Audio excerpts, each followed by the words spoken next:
თქვენ ცხოვრებიდან გამოყავით ეს 2 საათი ბედნიერების თემის განხილვისთვის, იცით ალბათ რომ ბედნიერება არის ინდიკატორი, რომელთაც ჩვენ ცხოვრების ხარისხი იზომება.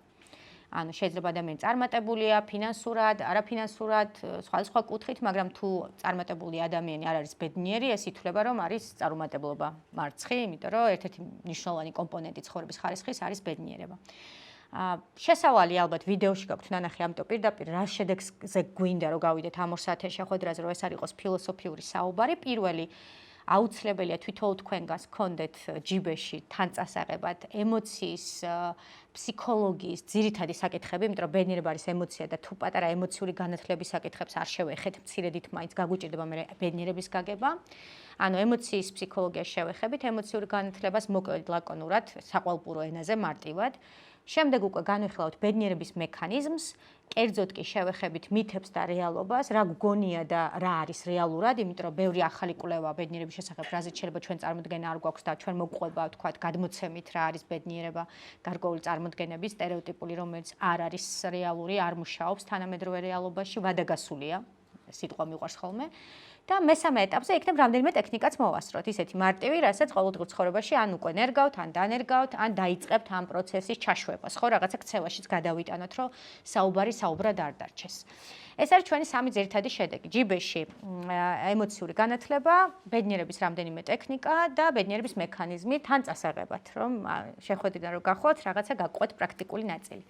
რაც შეეხება ბედნიერებას, აი იკითხა სახელი გამახსენე თათამ თქვა რომ რატომ არის ესეთი გასაკვირი რომ ბედნიერების ტრენინგზე ხო ანუ რა არის ამაში გასაკვირი ან რატო არის ამაში საოცარი რა არის რომ ბედნიერების ტრენინგზე ადამიანი შეიძლება მოდიოდეს ამას აქვს თავისი პრეისტორია თუ გადახედავთ ბედნიერების სხვადასხვა სამეცნიერო ლიტერატურას მიხვდებით რომ წლების განმავლობაში ბედნიერების თემაზე ზოგადად იდგა ლეგიტიმაციის საკითხი. საერთოდ რამდენი ლეგიტიმაცია აქვს ამ თემას. ფსიქოლოგები თავის დროზე ამ თემას არც იკვლევდნენ, ძირითადად პოეტები და ფილოსოფოსები ან ლექსებში ან მხატვრულ ნაწარმოებებში ამბობდნენ, რომ ეს ბედნიერება და აღმაფრენა და ასე შემდეგ ეიფორია და ასეთ თემებზე ძირითადად ისინი ამახვილებდნენ ყურადღებას და ბოლო რამდენიმე ათწლეულია არათუ ფსიქოლოგები დაინტერესდნენ, ნეირომეცნიერები დაინტერესდნენ და მეტიც ეკონომისტები და მარკეტერებიც დაინტერესდნენ ამით, რომ ადამიანის ფსიქიკისთვის მყიდველობით ქცევა მარტივად დაპროვოცირდეს. ანუ დაინტერესდა ფაქტობრივად ყველა მიმართულება ამ თემით.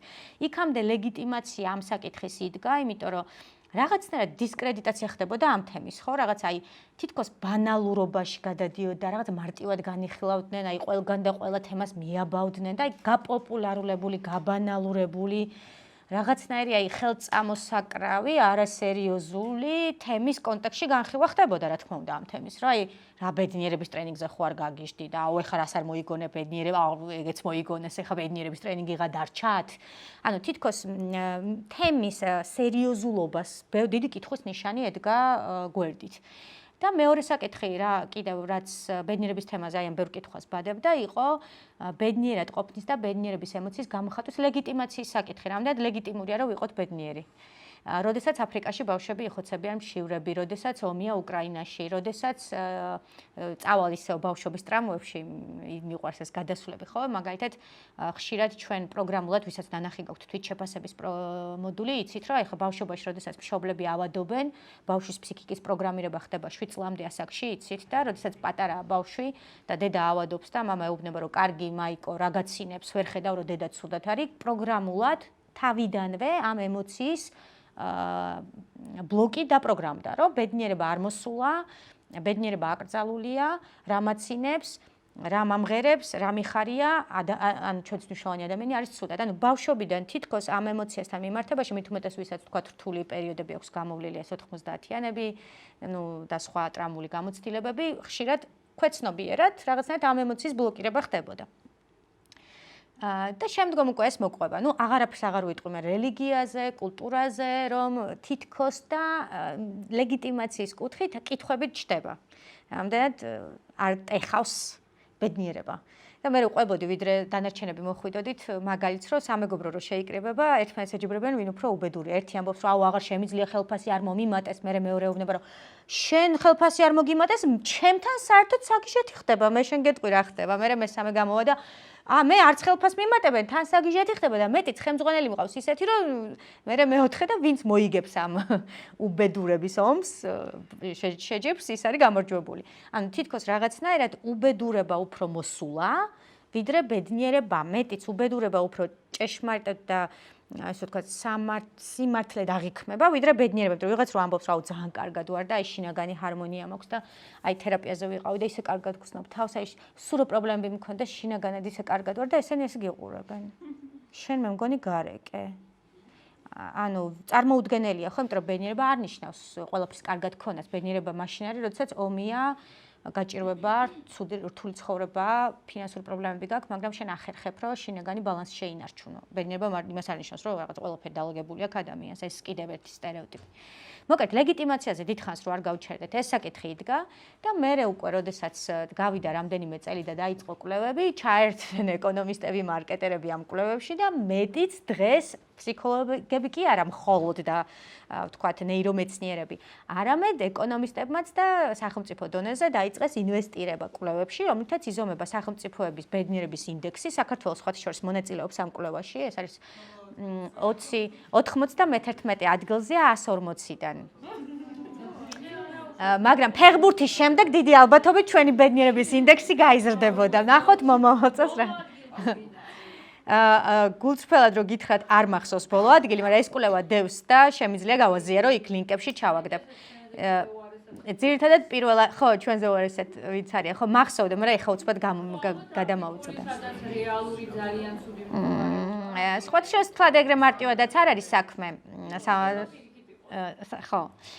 ну პირველი სამეულს კი ხედავთ ხო ფინეთი, დანია და ისლანდია, შვედეთი, ისრაელი, ეს არიან ქვეყნები, სადაც ბედნიერების ინდექსი მაღალია.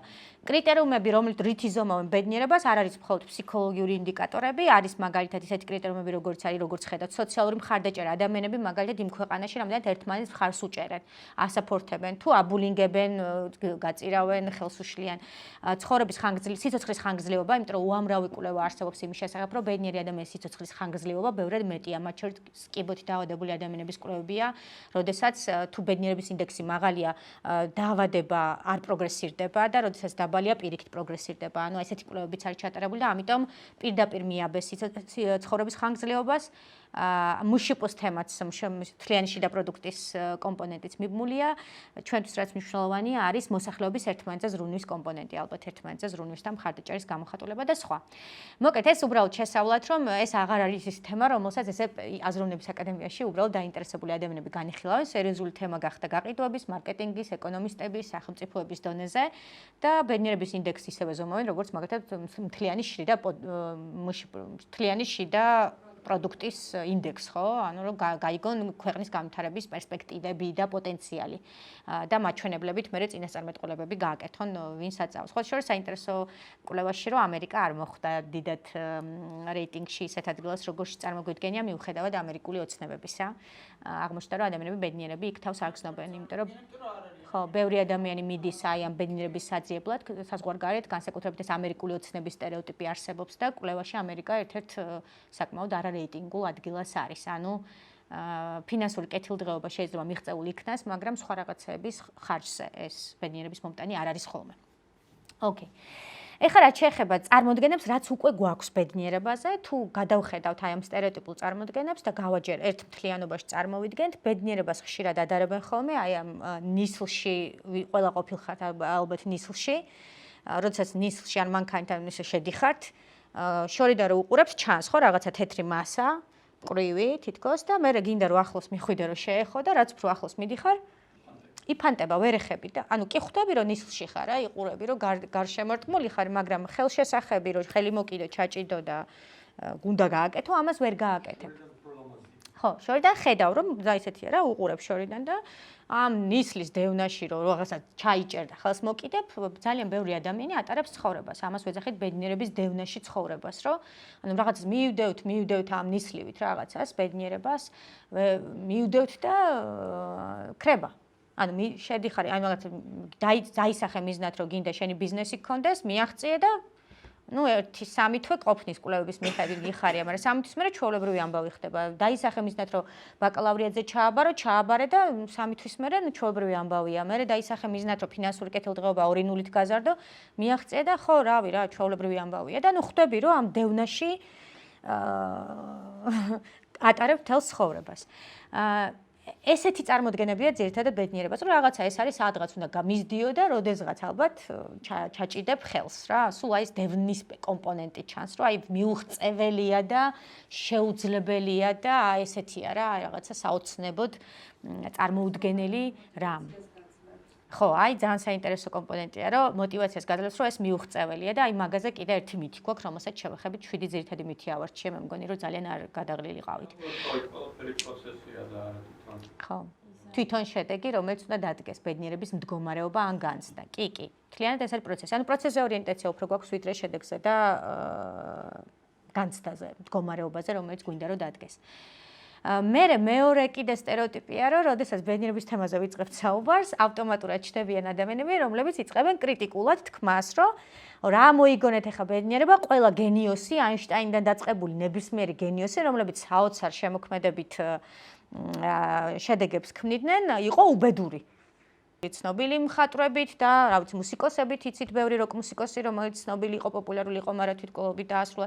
და ანუ იდეა არის, რომ ესე იგი უბედურება უდრის წარმატებას, რაღაცის შექმნას, შემოქმედებას და ასე შემდეგ. და ამაზე ბედნიერების მკვლევარები ძალიან ისეთი ხუმრობით პასუხობენ, რომ ეს ამ ლოგიკით არსებობენ ადამიანები, რომლებიც ალბათ 90 წლამდე ყოველდღე სიგარეტს ეწეოდნენ, მაგრამ 90 წლამდე იცოცხლეს, მაგრამ ეს არნიშნავს, რომ სიგარეტის მოწევა უდრის სიცოცხლის ხანგრძლივობას. მკვლევარებს ნაკლებად აინტერესებთ ეს აუთლაიერები, ანუ გამონაკლისები, მკვლევარებს აინტერესებთ უმრავლესობა ადამიანების. ანუ დღეს ჩვენ ვისაუბრებთ ყველა კვლევაში უმრავლესობაზე. გამონაკლისები შეგიძლიათ სხვა დროს, სხვა სიტუაციაში თქვენ თვითონ ნახოთ. რა თქმა უნდა, ყველგან არსებობს. ფსიქოლოგი არ არის ესე თქვათ რაღაც 100%-იანი ჩვენ ვიკვლევთ უმრავლესობას, ხო, რომ დავადგინოთ ნორმა. და მესამე საკითხი, სანამ გადავალთ უკვე პატარა ემოციური განათლების შესავალზე, არის მთავარი თქო ფილოსოფოსის, ფრანგი ფილოსოფოსის ჰენრი ბერგსონის გამოთქმა, ძალიან მიყვარს ეს გამოთქმა და თქვენთვისაც საინტერესო იქნება. ყველა დიდმა მოაზროვნემ დატოვა ბედნიერება ბუნდოვანებაში, რათა თითოეულმა ადამიანმა შეძლოს განმარტოს ის საკუთარი სიტყვებით. ანუ ამ შეხვედრის მიზანია, რომ მოისმინეთ სხვადასხვა კვლევები, სხვადასხვა განმარტებები ბედნიერების და თქვენ გადაწყვიტეთ, შეხვედრიდან რომ გახვალთ, თქვენთვის რა არის ბედნიერება, იმიტომ რომ ბედნიერება არის ინდივიდუალური სპორტი. ის, რაც ბედნიერების მომტანია მარიამისთვის, შეიძლება სულაც არ იყოს ბედნიერების მომტანი ნინუცასთვის. ამიტომ თქვენი ამოცანა არის ნახოთ კვლევები და თქვენ თვითონ შექმნათ თქვენი საკუთარი ფორმულა და არ გაყვეთ რაღაცა მზა რეცეპტებს, იმიტომ რომ სამწუხაროდ მზა რეცეპტები ფსიქოლოგიაში არ მუშაობს. ესე copy-paste-ით რომ გავყვეთ ვიღაცის ბედნიერების ფორმულას, ის შედეგი შეიძლება ჩვენთვის მომტანი არ იყოს. ამიტომ თქვენი ამოცანა და თქვენი ფორმულა შექმნათ, თქვენთვის რა არის ბედნიერება, ამისთვის გაიზიაროთ სხვა კვლევები და თქვენ თვითონ აწყოთ რა გჭირდებათ იმისთვის, რომ ეს ბედნიერების განცდა და მდგომარეობა შექმნათ. რა არის ბედნიერება? რას გვთავაზობენ სხვები და მე ჩვენ უპასუხოთ ჩვენთვის რა არის, ხო, როგორც ინდივიდუალური სპორტი.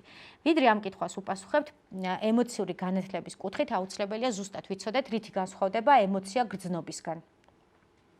და ემოციის და გრძნობის განსხვავება გავიაროთ სიყვარულის მაგალითზე და მე გადავიდეთ ბედნიერებაზე. შევთანხმდეთ, ხო? იმიტომ რომ ისეთი აქტუალური თემა და თან მარტივად წარმოსადგენია. სიყვარული ემოცია და სიყვარული გრძნობა. ემოცია და გრძნობა რითი განსხვავდება ერთმანეთისგან? ხანმოკლე შეიძლება იყოს. ანუ ესე უცბად შემიყვარდა და გადამიარა. ოკეი. სურდოსავით. გრძნობა სიყვარული ხანგრძლივია. ანუ შეიძლება მთელი ცხოვრება. შეგრძნება რა კუთხით? გრძნობა ხო, სიტყვას თქვით რომ ხო. ანუ შეიგრძნობა. ამის შეგრძნობა სიყვარულის, ხო? ანუ გათავისება. გათავისებულია გრძნობა, ემოცია არ არის გათავისებული. ემოციამ წამოგვიარა. შეყვარება ალბათ, ხო? რაღაც შეყვარებულობა უბრალოდ რა. ხო. სიყვარული და ჩავარდნილი. ანუ ხანგრძლივი ხანმოკლე, შეგრძნებადი უფრო გათავისებული და არაგათავისებული, იმიტომ რომ გაგივლის ხო სიცხეაში ქონდა აღარ გაგ. კიდევ? იმპულსური. ემოცია იმპულსური, გრძნობა არა იმპულსური. გააზრებული. გააზრებული რომელი? გრძნობა გააზრებულია, ანუ უფრო მენტალურია, ტვინიც არის ჩართული და ემოციაში მაშინ რა გამოდის, რა გვჩება? ჰორმონები, სხეული, სხეულებრივი რეაქციები, ინსტინქტები. კი ბატონო. ეხლა მოდით განვიხილოთ ერთი ნახույთ სიყვარული, პირველი ფრაზა, ერთი ნახույთ სიყვარულის ვის გჯერათ რო გეკითხებიან და მეორე ფრაზა, ესეთი ავიღოთ სახალისოთან დამულელი არ იქნება, სიყვარულიდან სიძულვილამდე ერთი ნაბიჯი როგორ არის? ეს გავიაროთ ეს ორი, ესე ვთქვათ, ყოველდღიურობაში გავრცელებული ორი ესე ვთქვათ მაგალითი ემოციის ფსიქოლოგია რო გავიგოთ. პირველი რაც უნდა იცოდეთ, ვიდრე გადავალთ ბედნიერებაზე, ბედნიერება შეიძლება იყოს ემოცია და შეიძლება იყოს გრძნობა. ამიტომ ვიცოდეთ გრძნობასა და ემოციას შორის განსხვავება. ემოცია არის 6-წამიანი რეაქცია, რომელიც უფრო მეტად გამოიხატება სხეულებრივად. ემოცია აქვს ცხოველებსაც, ვისაც ყავთ შინაური ცხოველი, ძაღლი, კატა, არაჩვეულებრივად შეუძლიათ ამ 6-წამიანი რეაქციების შექმნა. და არაჩვეულებრივად შეუძლიათ გამოხატვა, მათ შორის ამ 6-წამიანი რეაქციების კუდის ქიცინით და ასე შემდეგ. 6-წამიანი რეაქცია ნიშნავს, რომ ემოცია რო გაჩნდება, რაღაცა მალევე ქრება 6 წამში, 6 თვეში. თუ რაღაცა ახალი ტრიგერი არ წამოვიდა, გამღიზიანებელი. გრძნობა ამ შემთხვევაში ცხოველებს არ აქვთ. გრძნობა არის ერთადერთი რამ, რაც განგვასხვავებს ადამიანებს ცხოველებისგან. იმიტომ რომ გრძნობის შექმნა შეუძლია მხოლოდ ადამიანს, იმიტომ რომ მხოლოდ ადამიანს აქვს ფიქრზე ფიქრის უნარი. ეგრეთ წოდებული გადახარშვის უნარი. მაგალითად, შეხვედით აზროვნების აკადემიაში, ვიღაცა შეხედე მოგეწონა, ემოცია თუ გრძნობა? ემოცია. შეხედე მოგეწონა, ხო? ანუ სხეულებრივი რეაქცია წამოიღო, გული აგიჩქარდა რაღაცა, გაწითდი, გაყვითხდი, რაღაცები დაგემართა. იმის შემდეგ არ გინახავს ეს ადამიანი, წახვედი სახლში და 6 თვის განმავლობაში, იმის მერე ეს ადამიანი თვალით არ გინახავს. 6 თვის განმავლობაში ძილის წინ გახსენდებოდა ის კადრი პირველად რო ნახე და ტვინი იწყებს არა, უკვე დიდხანს. და ტვინი იწყებს გადამუშავებას, რომ რა საინტერესოა საუბრობდა, რა კარგადად გამოიყურებოდა, რა კარგ სავარძელზე იჯდა და ასე შემდეგ, როგორც ხდება, ხო? რაღაცა რა კარგი ფერის პიჯაკი ეცვა. როგორ? ანუ წარმოგიდგენთ 6 თვის განმავლობაში გონებამ მეხსიერებაში დასეივებული, დამახსოვრებული ეს კადრი დაიწყო ამის გადამუშავება, ღეჭვას რო ვეძახით, ხო? გონებრივ ცოხნას ვეძახით. ანუ ოვერსინქერებისთვის ცნობილია. 6 თვის შემდეგ ისევ მოხვედით აზროვნების აკადემიაში, ისევ დაინახეთ ეს ადამიანი. რა გამოცხვა აქედან? რა ტიპის, რა ქვია ამ გრძნობას? ახლა პირდაპირ სიყვარული არ მითხრათ, თორე გული გამისკდა. 6 თვეში. ანუ უკვე გაჩნდა ინტერესი, სიმპათია, ხო? თლაც სიყვარული არ არის, მაგრამ უკვე უფრო სტაბილურია, ვიდრე ის პირველად რო დაინახე, იმიტომ რომ პირველად ბევრი დაგინახავს, მაგრამ გასულხარ და გაგიარა სურდოსავით. ხო, ანუ უკვე მყარი რაღაც ჩამოყალიბდა, მენტალიზაციას ვეძახით ამას, როცა აზროვნება ამ ერთი ინგრედიენტისგან, ხო გახსოვთ, ერთი ინგრედიენტი იყოს. შეხედე მოგეწონა, მოწონება აიდო ერთხელში, აზროვნებამ აიღო ეს მოწონება, დაიწყო ამის გადამუშავება და გამოაცხო უკვე სიმპათია. ანუ უკვე გრძნობისკენ მივდივართ. გრძნობაში უფრო მეტი აზროვნებაა ჩართული. მიხვდით განსხვავებას? ანუ ჩვენ აზროვნებით ვაცხობთ რაღაცებს. თუ კიდე მერე დეითზე წახვედით, აი მას რას ეძახიან, კიდე რას ეძახიან. წახვედით და იქ დაემატა მოწონებას ახალი ემოციები 6 წამიანი, აი რა შეიძლება დაემატოს? გაოცება, სიურპრიზი, კიდე დამეხმარეთ ახლა გამოცხობაში. აღფრთოვანება, კიდევ? დობა, ინტერესი. საერთო ღირებულებებით, აი ეს რაღაცა რას იწვევს ამის განცდა, რომ საერთო ღირებულებები გაქვს? დობას. ხო, ნახეთ უკვე 5 ინგრედიენტი დავაგროვეთ. მერე თუ ისევ წავედით 6 თვე და კიდევ ვიფიქრეთ, ნუ 6 თვე აღარ იქნება საჭირო ალბათ, ხო? კიდე დაემატება, მერე ისევ და საბოლოოდ ხვება სიყვარული, გრძნობა, როგორ? ამ ინგრედიენტებისგან, ყოველი ახალი ინგრედიენტისგან აზროვნება ამ 6 წამიანი ინგრედიენტებისგან აცხობს და ბოლოს ხვება სიყვარული. სიყვარული როგორც გრძნობა უკვე არის გრძელვადიანი, ის არ ქრება კარიდან გასვლის შემდეგ, ანუ უცბად არ გადავიწყდება, იმიტომ რომ გრძნობას კვლევების მიხედვით ემოციური ინტელექტის კვლევას თუ დაუჯერებთ აქვთ 2-4 წელი მაქსიმუმი, რასაც შეუძლია გაუძლოს გრძნობამ. ანუ გრძნობა სტაბილურია, ანუ თუ მაგალითად გახვალ ოთახიდან და იქ უცბად ვიღაცა დაგირეკავს და გადაგავიწყდება ემოცია, გრძნობა არ გადაგავიწყდება, იმიტომ რომ ის არის სტაბილური, წლებს უძლებს და ბევრ რაღაცას უძლებს, ხო? ბევრ სირთულებს. იმიტომ რომ ეს მყარია, სტაბილური და გამომცხვარია მენტალურად, ნაკლებად სხეულებრივია. პირველად როცა ემოცია სხეულებრივია, გულის ფანცქალები და რაღაცები ახლავს და როგორც გრძნობაში გადადის, ის უკვე არის სიმშვიდის მდგომარეობა. ეს რაღაცა შეწითლება, გაყვითლება, გამწვანებები აღარ არის, იქ უკვე მოდის მენტალური, აი რაც თქვენ გათავისება თქვით? უფრო მენტალური პროცესია, უფრო სიმშვიდე, უფრო მდგრადობაა და უფრო სტაბილურობა, ვიდრე აი ეს მუდმივი აღმაფრენების მდგომარეობა. სისავსე. კი ბატონო, დავინახეთ ერთი ნახვით სიყვარულის მაგალითი? მივხვდით ხო, როგორ ვაცხობთ გონებით რაღაცეებს ადამიანები. ჩვენ თვითონ. იმიტომ რომ ეს გამოცხობის მექანიზმი სამყარომ მოგცა იმისთვის, რომ ჩვენ გადავწყვიტოთ ამ 6 წამიანი ემოციებისგან რის გამოცხობა გვინდა. ცხოველებს ეს არ აქვთ.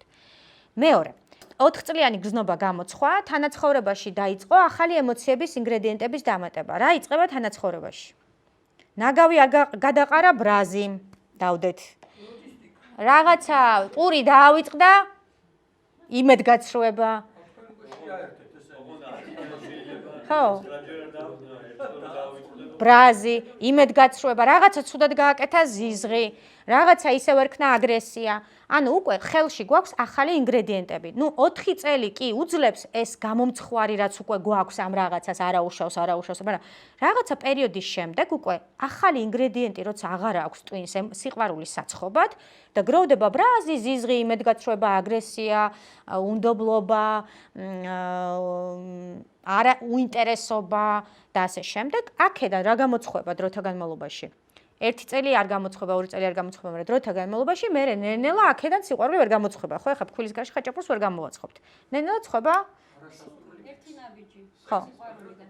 ხო, სიძულვილი.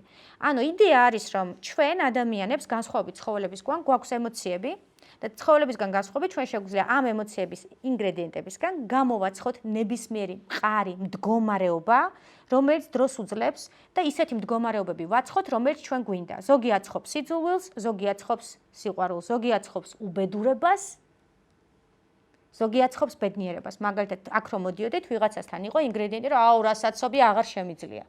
და წამოვიდა გაღიზიანება. ამან დაიწყო ტვინმა რაუბედურება, რაღა მაინც და მაინც დღეს არის საცობი, ხო შეიძლება და საცობი არ ყოფილიყო, აღარ მოდიოდი საერთოდ ამ ბედნიერების ტრენინგზე, რა ბედნიერება, რა გამოაცხო? უკმაყოფილება, ხო, გაღიზიანება ეხლა, ხო. და ვიღაცა იგივე საცობში მოდიოდა და საცობში ჩართო მანქანაში მუსიკა და ფიქრობდა, რომ ვა, რა მაგარი მუსიკა და თან აყვა ამ მუსიკას, სულ ვერ გაიგო ის საცობი ისე გამოიარა და რა მაგარია, ერთი სული მაქვს როდის მივალ, მალე მივიდე, რაღაცა სადავაპარკინგებ, რაღაცა თან მუსიკას უსმენს და გამოაცხო ინტერესი, ხო? ან ინტერესი ანუ მორალი ჩვენ ადამიანებს, ჩვენ თვითონ გვაქვს არჩევანის თავისუფლება, მამაზეციერისგან, სამყაროსგან მონიჭებული, გადავწყვიტოთ რისი ცხობა გვინდა. ინგრედიენტები სამყაროში არის ორივე. პოზიტიურს და ნეგატიურს. ჩვენ იქიდან რას გამოვაცხობთ, დამოკიდებულია ჩვენზე. იგივენაირად ცხობა ბედნიერება. ბედნიერება როგორც ემოცია არის წამიერი პროცესი ფეხბურთზე. გავგიჟდით, გადავირიეთ, ჭუიდან გადავედით ყველანი და თუ ამას მე მენტალურად გავაგრძელებთ, ჩვენ ხო გავაგრძელეთ? აქედან უკვე ყალიბდება მდგომარეობა. ანუ მდგომარეობა ბედნიერების, მაგრამ ვინც ეს არ გააგრძელა, გაუხარდა, მორჩა, კინო დამთავრდა და გავიარეთ, იქ დამთავრდა ბედნიერება იმავე დღეს, როდესაც წავაკეთ, ხო? მაგრამ ვიღაცა მას გააგრძელა და გადაიყვანა მდგომარეობაში. ანუ დღემდე ეს პოზიტივი მას როგორც მდგომარეობა მოყვება, ანუ არ გაუარა 6 წამში, ხო, როგორც სურდა. დაინახეთ მექანიზმი ფსიქოლოგიის. ემოციის ფსიქოლოგიის.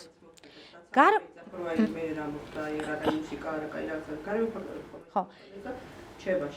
თავარი ამ გარემო ფაქტორებიდან ჩვენ რომ აპარატი მოგცეს, ცხობის აპარატი, ჩვენ რომელ ინგრედიენტს ავარჩევთ საცხობად. ცხობას კიდევ ერთი ცუდი თვისება აქვს, თუ გამოვაცხობთ რაღაც ცუდს, ლობიანს, ან ხაჭაპურს, ან ასე შემდეგ, ნამეს ისეც, რაც არ გვინდოდა რომ გვეჭამა, გამომცხვარი რაც არის, ის უნდა შეიჭამოს. მაგალითად, მოვედი აზროვნების აკადემიაში, რაღაც მითხარი. და ანუ გამარჯობა მითხარი ისე რა, ესე ვიტყვი, უხეშად თუ რაღაცნაირად მომიგდე. მეწყინა. ემოცია თუ გრძნობა? ემოცია. მე წავედი და 6 თვის განმავლობაში ვფიქრობდი იმაზე, რომ რა უბედურება, ну თუ გამარჯვების ღირსი არ ვარ, ნორმალურად გამარჯვების თქმა არ შეუძლია. მე შენ გაჩვენებ როგორ უნდა ჩემთან გამარჯვების თქმა. კოლეგებში სამსახურში ხშირად არის ხოლმე და ანუ მთელი დღე ვიფიქრე ამაზე.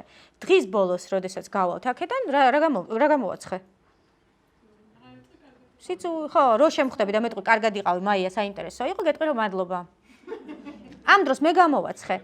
ანუ ჩვენ ვირჩევთ ამ ინგრედიენტებისგან პოზიტიური და ნეგატიური სამყაროში ორივეა ყოველთვის და ვნახავთ როგორ არის ეს ორივე, ჩვენ რომლით გამოვაცხობთ რას, იმიტომ რომ თუ გამოვაცხე ანტიპატია, მე ეს უნდა შეიჭამოს. სამწუხაროდ მე ვერ გავაქრობთ ამას. ამიტომ არის რომ ძალიან ხშირად ადამიანები არ აქცევენ ყურადღებას თავის ფიქრებს და აზრებს.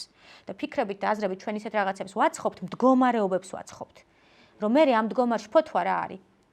ცხობის რომ ამ გამოაცხობ ამ მდგომარეობას, მე არ იცი რა ქნასაც აიღო. უკვე გამომცხვარია და მე ცუდად ხარ, ხო, არ იცი რატო, მაგრამ ცუდად ხარ, რაღაც გაწუხებს და არ იცი რა რაღაც გინდა და არ იცი რა გინდა, რატო? იმიტომ უკვე მდგომარეობა არის გამომცხვარი, რომელსაც ვეღარაფერს ვეღარ უშვებით.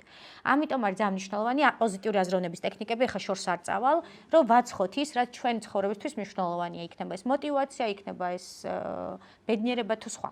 თავარი განსხვავება, ბედნიერება როგორც ემოცია, რითი განსხვავდება ბედნიერებისგან, გრძნობისგან, ანუ მდგომარეობისგან, დავიჭირეთ. ის სტაბილურია და ეს არის აი აქ რაღაცა გემრიელად შევჭამე, ვისიამოვნე, ვიკაიფე, ბედნიერი ვიყავი და 10 წუთში მეწყება ნერვიულობა. ღმერთო ჩემო რატო შევჭამე, დიეტაზე ვიყავი, ეხლა ანუ მიხვდით ხო, ის არის წამიერი, ეს არის უკვე უფრო მდგომარეობა და უფრო ხანგრძლივი. ესეთია მოკლედ ბედნიერების კულინარიაც ნებისმიერი ემოციიდან, ინგრედიენტიდან ჩვენ ვაცხობთ აზროვნებით გარკვეულ საკითხებს. ნუ ფიქრსა ფიქრის უნარი მხოლოდ ადამიანებს გვაქვს და ძალიან საინტერესო ის არის, რა ქვია, მოჯადოებული წრე ხოლმე, რომ ადამიანი რო ბრაზდება, გაბრაზებული როცა არის, თვითონ ბრაზდება, მე თავის თავზე რომ აი ხლა ამ საცობზე რამ გამაბრაზა და მე ისე ცოფდება ამაზე რომ რამ გამაბრაზა ამ საცობზე, თავისივე ბრაზზე თვითონ ცოფდება, მე თავისივე გაცოფებაზე თვითონ ბრაზდება და საბოლოო ჯამში აი ამ მექანიზმს იმის ნაცვლად რომ კარგი რაღაცების ცხობისთვის ვიყენებთ ცუდი რაღაცების ცხობისთვის. და მაგრამ ზოგადად twin-ი ეგრე არის მოწყობილი რომ ბევრად იოლი არის ცუდი რაღაცა. ოჩა. კი. ბევრად იოლია ცუდის ცხობა. ამიტომ არის ტრენინგები ბედნიერებაში ბედნიერების ტრენინგები ტარდება, უბედურების ტრენინგი არ ტარდება. უბედურება არის ყველაზე მარტივი. ანუ ასე დაჯდებით, სახლში რომ მიხვალთ დაჯდებით, არაფერი არ ჭირდება უბედურებას. უბრალოდ ჯდებით და დაელოდეთ. თვითონ მოვა ფიქრები. ეხა მე აქ რატო ვზივარ? ნუ თუ ეხა არაფერს არ უნდა ვაკეთებდი, აი ხა რომ მეუსაქმო ვზივარ, ეს ნორმალურია? ეხა აი და იწყება ფიქრები. ანუ უბედურება ძალიან მარტივია, ეს მექანიზმი ევოლუციური პროდუქტია, ხო, რომელიც თავის დროზე ჩვენ წინაპრებს გამოადგათ გადარჩენისთვის, ხო, ჩვენს ზეზოას და მზიას. ხვანერად ვერ გადარჩებოდნენ, ხო, ისინი რომ წამომჯდარიყვნენ და ეთქვათ, რომ არაუშავს მზია კაცო რაღაცამ რომ გაიფაჩვნა ლომი არ იქნება. დაიკიდე ერთი დავისვენოთ, გავერთოთ, რუჯი მივიღოთ. ისინი უკვე ლომება შეჭამეს. ანუ აქ ვინც ვართ, ჩვენი წინაპრები იმით გამოირჩეოდნენ, რომ პესიმისტები იყვნენ. ანუ ქონდათ საოცარი მექანიზმი ნეგატიური ცხობის. ჩვენ ყველას ეს აჩუქრად გადმოგვეცა. უბრალოდ ის რაც ზეზოამ და მზიამ გადმოგვცა, ბადაგასულია. დღეს არის 21 საუკუნე. ტაჩსკრინიანი ტელეფონები, ლომი თუ გვიახლოვდება, აგერა Google-ში, Map-ში შეხვა გიჩვენებს. ანუ აღარ გვჭირდება ეს მექანიზმი გადარჩენისთვის. რა უყოთ ლომს, ხო? აშმალახა თუ რაღაც რა იყო, გახსოვთ, ხო?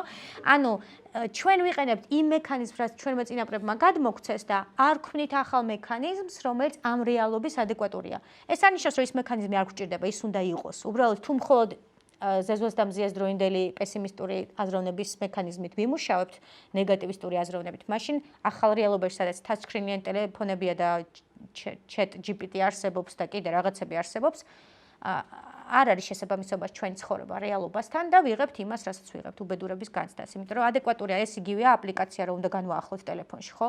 რაღა დროს ძველი პროგრამებია, ეხა ახალი პროგრამებია ჩასაწერი, რომელიც გადარჩენისთვის ბედნიერი ჯანსაღი გადარჩენისთვის გჭირდება. მე მოს მეგობარი პოზიტიური მოვლენაც რო ხდება მის ცხოვრებაში, მაშინ ნეგატიურად. ხო, აი ანუ რასაც მეკითხებოდი, რომ რატომ ანუ პოზიტიურის დროსაც კი ნეგატიურად აზროვნებს. კი. ხო. ესეც ძველი პროგრამაა, რომ რაღაცა ყველაფერი კარგად არის, ეს იმას ნიშნავს, რომ რაღაც ცუდი უნდა მოხდეს. შვილო, ჩვენი ბები ბერმა ხო სიცილმა. აი კიდევ. ხო.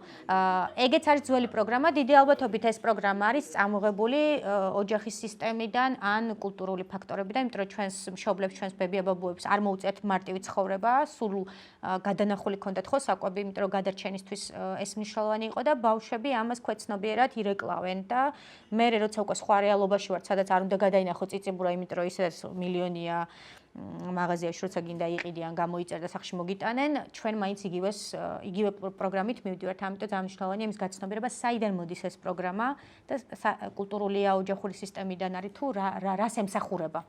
რომ რაღაცას აშკარად ემსახურება პროგრამა, ისე უბრალოდ არ არის. როგორ? კი, ანუ იდეა არის, რომ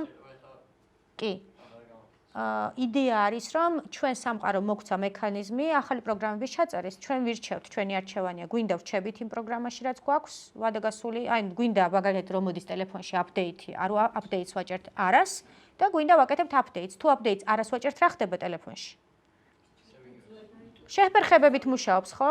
ანუ iPhone-ი რო გამოგიგზავნით updates, თუ არ აკეთებ, ხან ზარი არ ისმის, ხან რაღაც არ მუშაობს, ხან ნელია. მეორე უბედურებას ყველა ბედნიერებას რაღაც უბედურება მოყვება. ხო ამ პატარა ხუმრობა რომ ადამიანი უნიკალურია იმ თვალსაზრისით რომ საკუთარ თავზე შეუძლია ფიქრზე ფიქრი და შექმნა ამ მდგომარეობების და განსხვავებით ადამიანისგან მაიმუნები არ დაობენ მომავლის პერსპექტივებზე და თევზები კიდე არ ოცნებობენ უფრო გრძელი ფარფლი გქონდეთ იმისთვის რომ სხვა თევზებს აჯობონ ხო ანუ ამაზე ხო ისინი არ ფიქრობენ და ჩვენ როგორ ხო, რა ვიცი, ისე ხუმრობას ავიტიყო და ჩვენ ამაში ძალიან ბევრ აი ამ მენტალიზაციის პროცესს ვთავთ, ხო, რომ ვამუშავებთ, რომ ნეტა ესეა თუ ნეტა ისეა, ანუ წარსულზე ვფიქრობთ, მომავალზე ვფიქრობთ, რა ცხოველების შემთხვევაში, ყოველ შემთხვევაში კვლევებით არ არის დადასტურებული, მაგრამ კაცმა უწყის რა ხდება ცხოველების გონებაში, ხო? ანუ მომავალზე ფიქრი, წარსულზე ფიქრი ადამიანს აქვს ამის უნარი. როგორ? ისე როგორც ცხოველები არცი. ხო, დაახლოებით იგივე. მოკლედ, ვისაც გინდათ ბედნიერების გამოცხობა, უკვე იცით, ხო? რომ ბედნიერების მთავარი საცხობი ინგრედიენტი არის ემოცია სახელად სიხარული. სიხარულის ემოციის განმარტებას ეკრანზე ხედავთ და ალბათ განმარტება არ ჭირდება. სიხარულის ემოციას ახლავს კმაყოფილების, დაკმაყოფილების განცდა. აი აქ არის განმარტება. მე ნახავთ თქვენ სლაიდზე, მე მგონი ყველას გამოგიცდიათ ერთხელ მაინც თუ არა და ფეხბურთი ვისაც გქონდათ ნახე ყველა ვიგრძენით რას ნიშნავს. მისი ვთქვათ, სიხარულის ემოციის პროვოცირება ხდება ისეთ სიტუაციებში, როდესაც რაღაცას მივაღწიეთ, რაღაც გამოგვივიდა, რაღაც პოზიტიურ ასპექტებს მივაქციეთ ყურადღება და კონკრეტული ქცევებით გამოიხატება ჩახუტება, ყვირილი, სიცილი და ასე შემდეგ, ხო? სიხარულის ტირილიც კი მათ შორის, როცა ძლიერია, აი კარგი რაღაც თქვი. ეხლა შეკითხვა. სიხარულის ემოციას ჩვენ ყველა ვუყურებთ, როგორც აი ხა დაგჭირდება რომ გადმოვშალოთ ფურცელი. ყველა ვუყურებთ რომ რაღაცა აი სიხარული და წერტილი. რეალურად ჩვენ ვისაც არ გვაქვს მიღებული ემოციური განათლება, არ ვიცით რომ სიხარულის ემოცია შიგნით მოიცავს გრადაციებს. ანუ სიხარული ესე ცალკე როგორც ერთეული არ არსებობს, მას არა მეორე სლაიდი გვინდა, მის შიგნით, სიხარულის შიგნით არის სხვადასხვა ინტენსივობის სიხარულები. ანუ პირობითად ახლა ალკოჰოლს რო შევადაროთ, ხო არის რაღაცა სუსტი სიხარული 1-დან 3 ქულამდე, ანუ აი ესეთი დაბალგრადუსიანი ნახევრად უალკოჰოლო ლუდები როა, ხო იცით? კი გათრობს, მაგრამ ახლა არ გაგიჟდი და ეიფორიაში არ ჩავარდი. 4-დან 7-მდე 10 ქულიან სკალაზე ნიშნავს საშუალო ინტენსივობის, როცა უკვე შეგათრო და უკვე აი წამოიღო, ხო, ეს შეგრძნება სიხარულის და 8-დან 10-მდე არის, რომ გაგიჟდი, გადაირი, არაფერი არ გახსოვს. ანუ ჭკუიდან შეიშალე იმხელა ძლიერი გრადუსი აქვს, ანუ გავლენას ახდენს შენს ქცევაზე. ფლიპ ჩარტს რო შეხედოთ, თქვენ დაინახავთ სიხარულის ემოციის სხვადასხვა კომპონენტებს, ყველა სიხარულია მეგობრებო, უბრალოდ სხვა გრადუსიანი.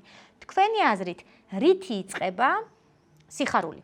და გიორგი, მე თანმიმდევრობით დავალაგოთ. აი ამ ჩამონათვალიდან რითი იწყება სიხარული? რომელია ის უმცირესი ერთეული, აი ყველაზე პატარა ერთეული, რომლითაც სიხარული იწყება? სანამ პასუხს გასცემთ, ერთი პატარა ემოციური განათლებიდან ფრაზა.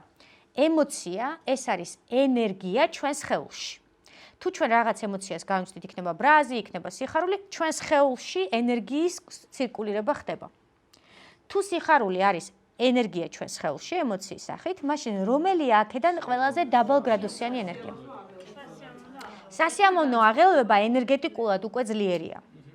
უკვე იგრძნობა. ანუ უკვე შეგრძნება, ანუ წყლის დინებას, მდინარეს რო შეადაროთ, უკვე გრძნობა. რომელი? კეთილგანწყობა, კმაყოფილება. პირველი იქნება კმაყოფილება. კმაყოფილება არის ბედნიერების, ანუ სიხარულის ემოციის ყველაზე უმცირესი ერთეული. პირველ ადგილზე დავაყენოთ ეიფორია, ხო, ანუ ეიფორია გადავწიოთ იქით. შეიძლება კმაყოფილიყო, მაგრამ არ გამოხატავდე. კმაყოფილება. კმაყოფილება არის რაღაცით, როცა ადამიანი კმაყოფილია. მაგალითად, ყავას სვამთ და ვა, რა კაი სუნი აქვს. ან მაგალითად, არ ვიცი, რა კარგი სიგრილეა ოთახში. ანუ ნებისმიერი წვრილმანებისგან შეიძლება ადამიანმა კმაყოფილების, მაგრამ ეს არ არის რომ გავგიჟდი, გადავირო, ვა, რა მაგარი სუნი აქვს. ანუ ეიფორიულად არ დავხტევართ, ხო, რომ ყველაფერი შედარებით შეიძლება ისეთი სიტუაციიდან გადმოყვიდო ყავას დასუნო, რომ ხო. მაშინ კმაყოფილება არ ქვია მაგას. მაშინ მაგას უკვე სიხარულის ახალი გრადაცია ქვია. სხვა სახელი ქვია, იმიტომ რომ უკვე მაღალგრადუსიანი ენერგეტიკულად, როგორც ენერგია მაღალგრადუსიანია. კმაყოფილების მეორე კომპონენტი რა იქნება, როდესაც ადამიანი მარტივად იღებს კმაყოფილებას წვრილმანებისგან, ტემპერატურა, ყავის სუნი, რა ვიცი, ბუნების ყურება, ძაღლის მოფერება, კმაყოფილება, სიამოვნება ჯერ ადრეა, სიამოვნება უკვე ენერგეტიკულად ძლიერია. უკვე გადავდივართ კეთილგანწყობაზე. ანუ მეორე იქნება კეთილგანწყობა. ანუ ფსიქიკაში ამ წვრილ-წვრილი პაწაპუწა, პატარ-პატარა კმაყოფილებებისგან მომზადდა ნიადაგი იმისთვის, რომ დაიბადოს კეთილგანწყობა. ანუ განწყობა შექმნილია. მოწმენდილ ცაზე არ იბადება ესე, არც სიხარული, არც ბრაზი. ფსიქიკაში ჭირდება ნიადაგის მომზადება. იმიტომ არის თუ ნიადაგი მომზადებული არ არის, სულ რომ მილიონი მოიგოს ადამიანმა, თუ ნიადაგი არის ბრაზი დაგროვილი ან შფოთვა, მილიონზეც დაიწყებს, აუ ეხლა უნდა გადავიხადო, ხო, ეს სახელმწიფო გადასახადები და მომაკითხავს ეხლა ყველა ჩემი ნათესავი, ანუ საფიქრალად წავა მეორე ნაწილში. ანუ დაიწყებს ნეგატივში. ამიტომ კმაყოფილების უნარით იწყება მომზადება ნიადაგის, გადავდივართ უკვე კეთილგანწყობაში. კეთილგანწყობა როცა შექმნილი, ანუ მომზადებულია ფსიქიკაში ნიადაგი, კეთილგანწყობის მერე იბადება უკვე სიამოვნება. მესამე არის სიამოვნება და მად მთავრდება პირველი ეტაპი. მეტიც ადამიანის სიამოვნებას ვერაფრისგან ვერ განიცდის, თუ ნიადაგი მომზადებული კმაყოფილების და კეთილგანწყობის არ არის. ვერც სექსისგან. ხას უსვამ. ფიზიოლოგიური პროცესისგან კი შეიძლება განტვირთვა გააკეთოს, მაგრამ ემოციური სიამოვნება ვერ მიიღოს. იმიტომ თუ ადამიანის ფსიქიკაში ნიადაგი აქვს მომზადებული, აი მუდმივი უკმაყოფილებები, რომ რა არის რასაცობია, რა უბედურება, რა სიცხეა, ღმერთო ჩემო, რა ნერი უფროსი მყავს, რა დაბალი ხელფასი მაქვს და ნიადაგი არის ბრაზისგან შექმნილი, სულ რომ სექსუალურ ცხოვრებაზე ვისაუბრებთ, იქაც კი არ ხდება ემოციური სიამოვნება. სიამოვნების განცდის უნარი ბევრ ადამიანს არ აქვს. ამისთვის საჭიროა ნიადაგის მომზადება, ანუ ფსიქიკის გავარჯიშება. ამიტომ არის ძალიან ბევრი ადამიანი იტანჯება ანჰედონით. სიამოვნების განცდის უნარობა, რაც არ უნდა გააკეთო, სულ რომ მასაჟზე გაუშვა და რა ვიცი, რაც არ უნდა გააკეთო, არის ანუ განცდისეულად ამას ვერ განიცდის. ტვინით ხვდება რომ ეხლა უნდა სიამოვნებდეს, მაგრამ არ სიამოვნებს. ვერ განიცდის ამას. დამთავრდა ჩვენი 30%-იანი, ხო, 1-დან 3-მდე, გადავდივართ მეორე ეტაპზე. თუ სიამოვნებებიც დაგროვდა, გადავდივართ უკვე სასიამოვნო აღელვება. ანუ უკვე წამოვიდა, ხო, ენერგეტიკულად წამოიღო, ენერგეტიკულად სასიამოვნო აღელვების შემდეგ მოდის უკვე კიდე მეტი გრადუსი, რა იქნება? არა, ეს უფრო მაღალ გრადუსი, ეიფორია მაღალ გრადუსიანი. აჟიტირება უკიდურესია. ახტაცება, შესაბამისად ეიფორია ჩამოვა ქვევით და უკიდურესი წერტილი სიხარულის ემოციის არის აჟიტაცია. ოღონ ეს ის აჟიტირება არ არის ყოველდღიურ ცხოვრებაში რომ ვიყენებთ, აუ აჟიტირებულია თუ რაღაც. ყოველდღიურად არა, ეგ იგივე რომ პანიკაში ხარ და ამ დროს პანიკურ შეტევა ესეთი მარტივი ამბავი არ არის, ხო? აჟიტაცია არის, ვისაც შვილები ყავთ, ან პატარები ყოფილხართ, გახსოვთ რომ ბავშვი რო იცინის და მშობლები რო ამბობენ რომ არ გადაბჟირდეს, გული არ წაუვიდეს. ანუ აჟიტაცია არის 100%-იანი ემოცია, როდესაც ენერგეტიკულად იმდენად ძლიერია, რომ ბავშვის ფსიქიკამ შეიძლება ვერ გაუძლოს და გული გაუჩერდეს. იმიტომ რომ ძალიან დიდი ენერგიაა სხეულში და ბავშვის ფსიქიკა ამისთვის მომზადებული არ არის. აჟიტაციის დიაგნოზის მქონე ადამიანები ფსიქიატრიულ კლინიკებში იღებენ სპეციალურ დამამშვიდებლებს, იმიტომ რომ ვერ მართავენ ამ პროცესს. ეს არის უკვე უკიდურესი აჟიტაციის წინა ეტაპი არის ეიფორია. წინ იქნება ეიფორია, კი მესამე ეტაპი. აჟიტაციის წინ. ოღონდ რადგან მესამე ეტაპია, ძლიერ ემოციებში შედის. წინ ექნება ეს. ხო, აჟიტაცია. ანუ პირველი არის სუსტი ემოციები, მერე არის საშუალო და ბოლო არის ძლიერი ემოციები. ეხლა ვიმახსოვრებთ ყველაზე მნიშვნელოვან რამეს. ძლიერი ემოცია ფსიქიკისთვის არის სტრესი.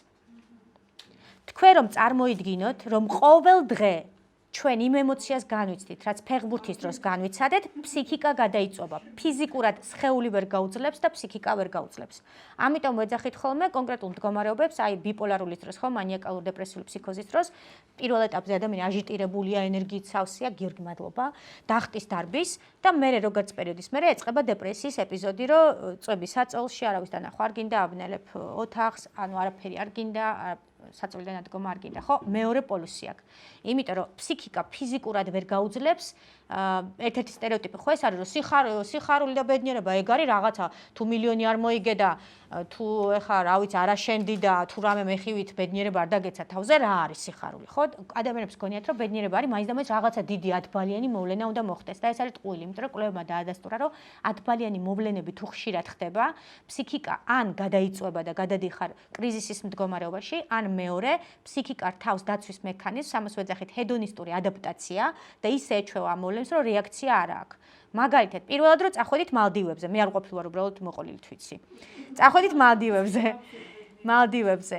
და ხედავთ ამ ლამაზ ლაჟვარდოვან ზღვას. ხო, პირველი რეაქცია არის, ვაუ, ანუ ეს ეიფორია გაგიჟდი, გადაირიე. მეორე წახვედი, ნუ, ვაუ, გაგიჟდი. მესამედ რომ მიდიხარ, ჩვეულებრივ გინდა მალდივებზე ყოფილხარ, გინდა აზროვნების აკადემიაში. იმიტომ რომ ფსიქიკამ რო არ გადაიწვა ზედმეტი ამ ემოციებისგან, გიყენებს ეგრეთ წოდებულ ჰედონისტური ადაპტაციის მექანიზმს და ფსიქიკა ისე ეჩვევა ამას, რომ რეაქცია, ხო, ნუ პირველად რომ მაგისტრატურაზე ჩააბარე, ძალიან გაგიხარდა, მაგრამ ყოველ წელს რომ მაგისტრატურაზე ჩაგებარებინა, რა მოხდებოდა? ჩვეულებრივი ამბავია, ხო? პირველად რომ მიხვდით, ხო, ანუ ხო, პირველად რომ არ ვიცი, რა გავახსენდებათ, დაგაწინაურს, გაგიჟდი, გადაირიე და მე ყოველ დაწინაურებაზე, ხო, რავი, ხო, დამაწინაურეს რა. ო, ჯეზობა მეტი გინდას ვარიანტი. ხო, ანუ ფსიქიკა ადაპტირდება ამ რეალობასთან. აი ძალიან, კი. ანუ ნარკოტიკული საშუალებების დროს ადამიანები ხელოვნურად იწვევენ ეიფორია აჟიტაციას. ბუნებრივ გზას არ იყენებენ, ისინი ხელოვნურად აკეთებენ ამას. ხელოვნურად გამოყენებულ ეიფორია აჟიტაციას ერთი ცუდი თვისება აქვს, რომ როდესაც ფსიქიკა ხვდება, რომ შენ მოკლე გზით მარტივად იღებ ბედნიერების განცდას, აი როგორც თვალის ექიმთან რომ მიდიხართ, სათვალეს რატო არ გიწერს, რომ თვალი არ გაგიზარმაცდეს.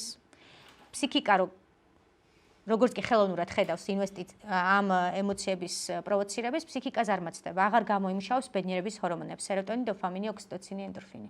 და ამიტომ არის წარმოდამოკიდებულება ადამიანებს უჭირთ დაბრუნება მერე მედიკამენტოზური ჩარევის გარეშე თუ ეს არ არის ალტერნატიული ჩარევა. იმიტომ რომ გადაეჩვია, გაზარმაცდა სხეული, გაზარმაცდა ფსიქიკა და ვეღარ კაიფობენ აბსოლუტურად ვერაფრით. ვერც საკუთარი შვილის ჩახუტებით, ვერც სექსით, ვერც მილიონის მოგებით ლოტარიაში, ანუ აბსოლუტურად ფსიქიკა გაზარმაცდა, ნუ ესე დავარქვათ.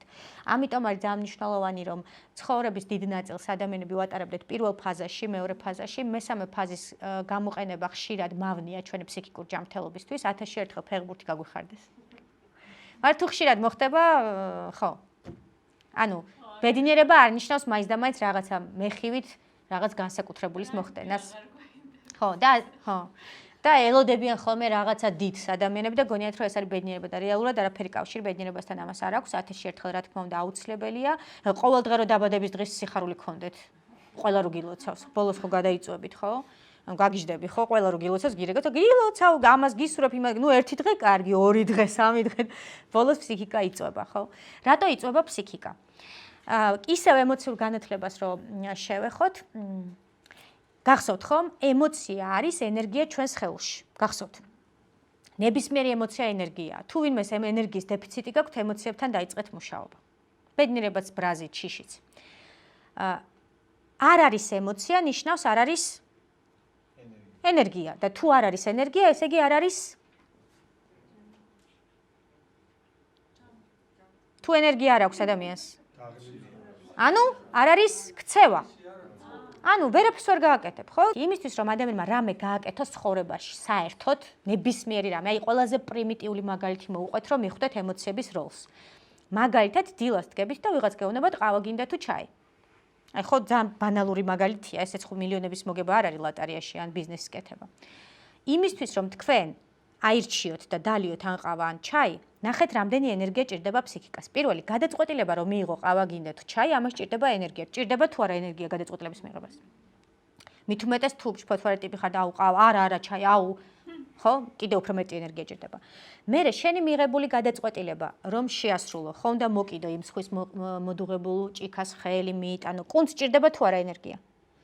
უნდა ჩაყლაპო, კუჭმა უნდა გადაამუშავოს, ჭირდება თუ არა ენერგია. მერე ხო უნდა გამოვიდეს ეს ნარჩენები გარეთ, ამასაც ჭირდება ენერგია, დრო უნდა გამოყოფლიოს, ხო? ანუ ერთი ყავის დალევას რამხელა ენერგია ჭირდება. ფსიქიკას რომ არ გქონდეს ყავის მიმართ ემოციური დამოკიდებულება, თქვენ ყავას არ დალებთ. იტყვი არა იყოს, მერე დავლევ. და თუ ამას სვამ, ესე იგი ფსიქიკას მის მიმართ უკვე აქვს რაღაც ემოცია, ანუ აქვს რაღაც ენერგია. ხო, ენერგიის, ანუ აქვს ენერგია, იმიტომ რომ თუ ემოციური დამოკიდებულება არ მაქვს და ნეიტრალური ვარ ყავის მიმართ, ვიტყვი რომ არა იყოს, არ მინდა. მაგრამ თუ ემოციური დამოკიდებულება მაქვს, ფსიქიკას უღირს რომ ეს ენერგია ამას ჩადოს. ეხა ეს ხო პრიმიტიული მაგალითია ყავა დალიო თუ ჩაი. ეხა წარმოდიეთ, როცა დიდი მიზნები გაქვს. ანუ ყველაფერი მაგაზია. ანუ და ემოციური დამოკიდებულება გაქვს, რომ გინდა ბიზნესის კეთება, გინდა წარმოკარიული დაწინაურება, გინდა საზღვარგარეთ მოგზაური თანხის შეგროვა, გინდა ჯანმრთელობის, ჯანსაღი ცხოვრების წესის დაცვა.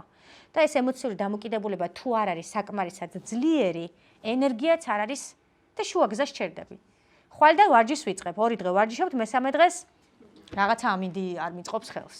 ხვალიდან დიეტას ვიწყებ, ერთი კვირა ვიწყებთ და მე შემდეგი კვირიდან იწყება ხო, იმიტომ რომ არ ყოფნის ენერგია. ამიტომ არის ძალიან როგორ თუ მარტო ემოციაში დავრჩებით, ენერგია არ გვეყოფა, ამიტომ გარდავქმნათ რაში? სტაბილური რო იყოს მოტივაცია, მდგომარეობაში, გრძნობაში. ეხა ეკრანზე ხედავთ ემოციების სხეულებრივ რუკას. ეს სტატია ატვირთულია და ვისაც დაგაინტერესებთ, თქვენ თვითონაც ნახავთ. ხედავთ ბედნიერების განცდას. ემოცია თუ გრძნობა, რასაც ეკრანზე ხედავთ? ბედნიერებას. შეხედეთ სკალას, შავი ფერი ნიშნავს ნეიტრალურს, წითელი ნიშნავს, რომ ენერგია წამოიღოს სხეულში, ყვითელი ნიშნავს, რომ ენერგია იმდენად სუპერაქტიურია, რომ სხეულის აქტივაციას იწვევს. ლურჯი და ცისფერი არის დეაქტივაცია. ბედნიერების მეორე მხარეს რა დგას დეაქტივაცია, ცისფერი? ხედავთ ხო დეპრესია, ანუ აბსოლუტური დეაქტივაცია, როცა ენერგიის ნატამალი არ არის, ამ დროს რა თქმა უნდა ფსიქიატრის კონსულტაცია საჭირო, რომ მედიკამენტოზურად გამოვიწვიოთ აქტივაცია ენერგეტიკული, ხო, იქ ანტიდეპრესანტებით, რომელიც სეროტონინს ააქტიურებს და ასე შემდეგ. ემოციის შემთხვევაში ზევით გვაქვს ემოცია, როგორც ბედნიერება, როგორც ემოცია. ფეხის წვერიდან თმის წვერამდეო გამოთქმაროა. გახსოვთ? ანუ ენერგეტიკულად, აი ფეხბურთის დროს რასაც გრძნობდით, დაახლოებით ეს ხდებოდა, ხო? დაავხტოდით, დარბო. ეხლა ნახეთ, რამხელა ენერგეტიკული სხეულებრივი აქტივაცია ადამიანმა რომ მილიონი მოიგოს ლოტარიაში და არ გამოხატოს, ისევე შეიძლება ინფარქტმა დაარტყას ან ინსულტმა, როგორც მაგათაც ძალიან გაბრაზებულმა ადამიანმა. რატო? რომ ეს ენერგია სადღაც ხომ უნდა წავიდეს, სად მიდის? ტვინი, გული და ხო, იგივე მაგალითად ბრაზის დროს, ხო, გულმკერდის არის ხედავთ. განსხვავება ბედნიერებასა და სიყვარულს შორის რა არის? ბედნიერების შემთხვევაში არის ფეხის წვერიდან თმის წვერამდე და სიყვარულის შემთხვევაში არის სამი აქტივაციის ცენტრი. ეს არის ტვინი მეკეტება, გული მიმფეთქავს და სექსუალური ეგრეთ წოდების სქესობრივი გამრავლების სისტემა, ხო? იმიტომ რომ ევოლუციურად ჩაგვიდეს, რომ სხვანაირად სახეობა ვერ გადარჩებოდა ეთყობა და გადაწყვიტეს, რომ ეს აქტივაცია დაეტოვებინათ. მაგრამ მუხლებს თუ შეხედავთ, სიყვარულის დროს არის შავი. აი ეს გამოთქმა როა, რომ მუხლი მეკვეთება, რაღაცა. ჩემი სტუდენტები ამბობენ ხოლმე თავის ენაზე, რომ აუ ჩემი ქრაში რო დავინახე, კინაღამ ჩავიკეცე და რაღაც ეგეთი ფრაზები ქრაში რა იყო არ ვიცოდი რა. ჩავიკეცე. ხო. ფეხის ტერფებში ენერგია არის, მაგრამ მუხლებში არ არის, ხო, ენერგია. ანუ ეს სხეულებრივი რუკის კვლევა კარგად აჩვენებს, რომ ემოცია მართლა ენერგია, ნებისმიერი ბრაზის დროს შეხედეთ მუშტები რას გავს ენერგეტიკულად. ხელებში, ამიტომ არის, რომ ბრაზის ენერგიის მქონე ადამიანებს ვეუბნებით, რომ განტვირთვისთვის გამოიყენონ ბოქსი. ის სადაც ხელსაქმეა, ჭურჭლის რეცხვა, სარეცხვის რეცხვა, მიწასთან მუშაობა, შეშის ჩეხვა, რამე, ქარგვა, ძერწვა, რაღაც ისეთი, სადაც ხელების აქტივაცია, არტ თერაპია. რა თქმა უნდა, უფრო მოკლე გზა არის გათავისუფლების, ვიდრე ვთქვათ შორიგზით და შინმშვიდობით. უფრო მარტივად ხდება ამ ენერგიის გამოთავისუფლება. შფოთვის შემთხვევაში შეხედეთ შფოთვა და შიში, რითი განსხვავდება ერთმანეთისგან. შიშის დროს ფეხები წითელია, ხელები წითელია, შიში ოხერია, ხო, რაღაცას გაკეთებინებს, მაგრამ შფოთვას თუ შეხედავთ, ფეხები და ხელები ცისფერია. ადამიანი ზის, რა უბედური ვარ, რაღაცა დამემართა, რა უბედურება, მაგრამ მოქმედებას არ ახორციელებს. შფოთვა ყველაზე რთულად სამართავი ემოცია, იმიტომ რომ ფიზიკურად აქტივობას არ აკეთებ. შიგნით ხდება, შიგნით იხარშება ადამიანი, ხო, ნახეთ გულმკერდის არე და კუჭრაზლავის სისტემა ისევე როგორც შიშის დროს, ხო, აი გამოცდების დროს რომ უცელი ბრტყივდებოდა და რაღაცები რო გემართება, ეს საერთო აქვს შიშს და შფოთვას. პლუს შფოთვა იმით განსხვავდება სხვებისგან, რომ შფოთვა არის ნებისმიერი დაბლოკილი ემოციისგან წარმოქმნილი ემოცია. მაგალითად, სადღაც ვიღაც შეგიყვარდა, ვერ გამოხატე, დაბლოკე, სადღაც ვიღაცამ გაგაბრაზა, ვერ გამოხატე, დაბლოკე, სადღაც რაღაცა გეწყინა, არ გამოხატე, დაბლოკე, ყველაფერი ეს მიდის შფოთვის ქვაბში. ამიტომ არის ერთმანეთში ათქვეფილია, იქ სიყვარული, იქ ბრაზი, იქ წყენა, იქ სხვა ადამიანის მხრიდან და ამ ათქვეფილობას ვეძახით შფოთვას. როდესაც ჩვენ თავს ვეკითხებით, რომ რა მჭირს, შფოთვის დროს ფსიქიკა ვერ გპასუხობს, იმიტომ რომ ვერ გაუგია რომელი ერთი გიპასუხოს. ანუ შფოთვის მქონე ადამიანებს შევეუბნებით, რომ აუცილებელია ყურადღება მიაქციონ ემოციების ბლოკირებას. ანუ არ გამოხატავს, არ გამოაქვს, არ იცის ეს როგორ გააკეთოს ადეკვატურად, ახლა ბრაზი ხორმდა ცემო ვიღაც მაინც და მაინც. შეგიძლია რომ ბოქსში დაარეალიზო, ხო? და შესაბამისად მე მიდის შფოთვაში. ბედნიერება შეხედეთ როგორი აქტივაცია აქვს. წარმოიდგინეთ ჩვენ რომ დავიჯეროთ რომ მართალია რომ ბედნიერება, აი რომ ადამიანებს ხო ჯერათ რომ ბედნიერება არის, როცა დიდი მოვლენა ხდება და წარმოიდგინეთ ადამიანი რომელიც ამბობს რომ მე მინდა რომ სულ ბედნიერი ვიყო. თუ ეს მართალია, მაშინ ნუ ჩათვალეთ რომ არის ჩვეულებრივი გადაწვა, აბსოლუტური გადაწვა. ამიტომ არის რომ ბედნიერება არ არის ძლიერი ერთჯერადი ემოცია. ეს არის მდგომარეობა სიმშვიდის, შინაგანი ჰარმონიის, შინაგანი წონასწორობის, შინაგანი კაიფის, როცა ადამიანი კაიფობს საკუთარი თავით, საკუთარი ცხოვრებით, საკუთარი ადამიანებით ირგვლივ და საკუთარი რეალობით. და ეს არ არის, აი, ბედნიერებას ველოდები, აი, მილიონს რომ მოვიგებ, გაუბედნიერდები, ამერიკაში რომ წავალ გაუბედნიერდები და ასე შემდეგ. სამწუხაროდ კვლევები ადასტურებს, რომ 6 თვე გრძელდება ის ბედნიერებები, რომელსაც ველოდებით. 6 თვის მერე ჩვეულებრივი რამბავი ხდება. ამერიკაც, მილიონის მოგებაც და სხვა რაღაცები. სამწუხაროდ. ამიტომ ბედნიერება სხვა რამეშია. ეხლა რაშია ბედნიერება? ეს უბრალოდ ხო, ყველაზე მნიშვნელოვანი განმარტება, ვიდრე გადავალთ კვლევებზე, რომელიც მე პირადად მომწონს, იმიტომ რომ ბევრი განმარტება, ეს არის სონია ლუბომირსკის განმარტება, რომელიც ამბობს, რომ ბედნიერება არის ორი რაღაცის კომბინაცია. პირველი ეს არის პოზიტიური ემოციების გამოცდილება, ანუ ემოციური კაიფი, რაღაც გემრიელს რო შეჭამ, რაღაცა სიამოვნება. და მეორე ყველაზე მნიშვნელოვანი კომპონენტი ბედნიერების და ყველაზე რთული, რომელსაც მე დღეს არ შევეხები, არის ცხოვრებით კმაყოფილება და ცხოვრების აზრისის ქონა. როცა შენ ცხოვრებას აქვს აზრი. მეორე ბევრად რთულია. ლუბომირსკის მიხედვით, მარტო ერთი მეორის გარეშე ბედნიერების მდგომარეობას არ ქმნის. ბედნიერების ემოციას ქმნის, მაგალითად გემრიელად რო შეჭამ, აუ, მაგრად кайფობ და ბედნიერი ხარ, მაგრამ 10 წუთის მერე გეწყება სხვა რამე. ხო, ამიტომ თუ გვინდა მდგრადი და არა 6 თვიანი ბედნიერების მდგომარეობა, აუცილებელია ორივე. პირველი ემოციური кайფი, ემოციური სიამოვნების განცდა, სასიამოვნო პოზიტიური ემოციების პროვოცირება, რასაც დღეს ვნახავთ როგორ ხდება და მეორე საზრისის განცდა.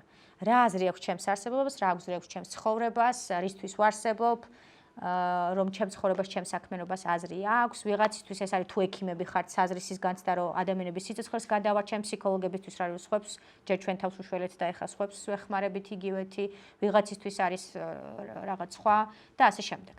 ანუ საზრისის განცდა. საზრისის განცდის გარეშე თუ მხოლოდ სიამოვნებაზე ვართ ორიენტირებული, ბედნიერების მდგომარეობა არ მოდის. აი ის მდგომარეობა, რო ვთქვით, სიმშვიდე, შინაგანი ჰარმონია, შინაგანი კაიფი. ეგ არ მოდის. თორე кайფი მოდის დროებით და მე სულ აი რაც შენ თქვი addiction-ი გაქვს ხო, დამოკიდებულება, რომ ახალი кайფი გინდა, იმიტომ რომ რაღაცა ბოლომდე ვეღარ, ანუ ახალი დოზა გჭირდება. აი დოზა რო არ დაგჭირდა, საჭიროა დავამატოთ მეორე ინგრედიენტი. დღეს სამწუხაროდ პირველ ინგრედიენტზე ვისაუბრებთ. საზრისის თემაზე ალბათ აზროვნების აკადემია გააკეთებს ერთ შეხვედრას, იმიტომ რომ ძალიან მნიშვნელოვანი თემაა, ძალიან აქტუალური და ძალიან რთულია ამაზე საზრისის პოვნაზე მუშაობა და მეტი ფსიქოთერაპიული ინვესტიციაა ადამიანის მხრიდან საჭირო რომ გაიგო საერთოდ რა მისით მოხვედი ამ დედამიწაზე. აი გზევიდან რა. როდესაც ამას იპოვი, მე სამყარო ხდება მშვენიერი, საცობები ხდება საყვარელი, უფულობა ხდება მარტივი და ასე შემდეგ, ხო? ოკეი. ხო, აი რა საინტერესო რაღაც თვალების ახვევა ხო არ არის. მეც ესე მეგონა და ხო. უნდა მოცადო და ნახავ, იმიტომ რომ ამას სანამ არ გამოცდი, ვერაფრთ ვერ ახსნი, როგორ შეიძლება ადამიანის პრობლემა გქონდეს და ბედნიერი იყო. ანუ ეს არის წარმოუდგენელი. არის ისეთი მომენტები, როცა მიწოდებს 90-იან წლებში გულისხმობ არჩუკი არ იყო. აბა, როგორ გვიხარო და იმის ყურება, რა ქვია, სერიალი რო იყო. კასანდრას ყურება გახსოვთ? ურთიერთობები. მაგრამ უფრო მეტი ურთიერთობა იყო და ხო. ბედნიერების განცდა იყო. უფრო გიხარო და მაშინ დედი რაღაც. ანუ მაშინ პირობითად თუ არ იყო ბევრი კლუბები, რაღაცა იყო ერთი, რაღაცა ის უფრო მაგარი იყო, ვიდრე დღეს რო ბევრი იყო. რატო? ხო. რატო გვახსოვს ეს ნოსტალგიურად? ეხა შევეხებით კვლევებს და მიხვდები მაშინვე. რა იყო იქ ისეთი ერთი რაღაც, ერთი იყო მხოლოდ, რის გამოც ესე ტკბილად გვახსენდება 90-იანები. ერთი რაღაც, რომელიც ძალიან მნიშვნელოვანია ბედნიერების ინგრედიენტებში. მოდი პატარა შესავალი, ერთი მითი მაინც მოვასწროთ, 7 მითი ბედნიერების შესახებ და რეალობა. რაც გვეგონა და ეგრე არ არის. იმიტომ რომ თუ ესე გვგონია, მაშინ ტყუილად დგავართ ბედნიერების რიგში. ყველა ის ადამიანი, ვინც ბედნიერების რიგში იდგა, აი ესეთი კვლევა ჩაატარეს, სიკვდილის პირას მყოფი ადამიანები იკვლიეს და აღმოჩნდა, რომ ანუ ესე ლოდინში რო აი ამის მერე გაუბედნიერდები, აი ბავშვი რო გაიზრდება, მე მივხედავ ჩემ თავს, აი იმას რო გავაკეთებ, მე მივხედავ ჩემ თავს, აი ბიზნესი რო აიწყობა მე და ამ გადადებაში, ბედნიერების გადადებაში, საბოლოო ჯამში ისინი ამბობდნენ, რომ ყველაზე მნიშვნელოვანი კომპონენტები ბედნიერების გამორჩათ. ანუ ისეთი მარტივი, ბანალური შეიძლება ერთ შეხედვით, მაგრამ ძალიან მნიშვნელოვანი განცდება და რეკომენდაციას გვაძლევენ, მათ შორის ამ კვლევებში არის გათვალისწინებული რა არის ეს. ბედნიერების კვლევები ტარდება ორი მექანიზმით, ეს არის ძირითადი სამი მკვლევარი ბედნიერების, ვინც თავის დღე-დამოსრება ამას იკვლევდა.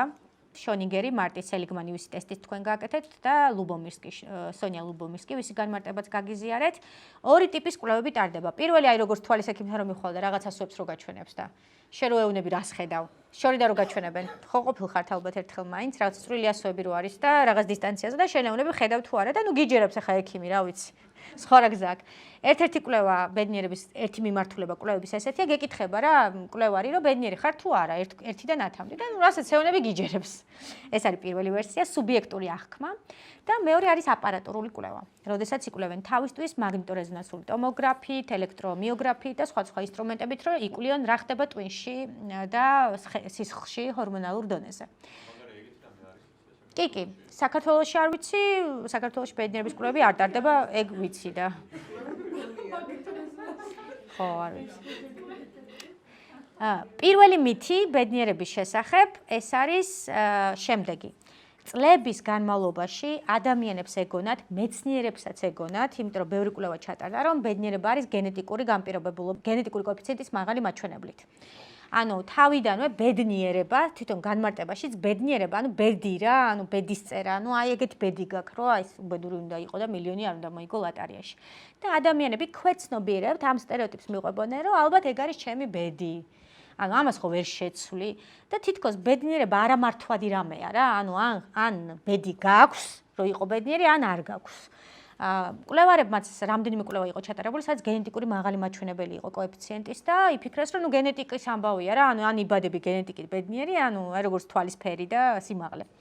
და ბოლო კვლევებით დადასტურდა საბოლოოდ, რომ კი, მართლაც ესეა, სამწუხაროდ საბედნიეროდ 50% არის გენეტიკურად განპირობებული, ანუ მონოზიგოტური ტყუპები, ერთი მსგავსი გენური მაჩვენებლების ტყუპები იკულიეს და 50% დამოკიდებულია გენებზე, ამას ვერ გავექცევით, ნუ ვიტყოდი ტრანსგენერაციულ ამბებზეც, ჩვენს ოჯახურ სისტემაზე, ის რაც მოყვება ჩვენი მშობლების ბებია-ბაბუებიდან მოყოლებული, იმიტომ რომ მაგალითად ესეთ კვლევას ჩატარდა, რომ ჰიტლერის დროს, როდესაც რას ეძახდნენ ჰოლოკოსტი ერქვა, ხო?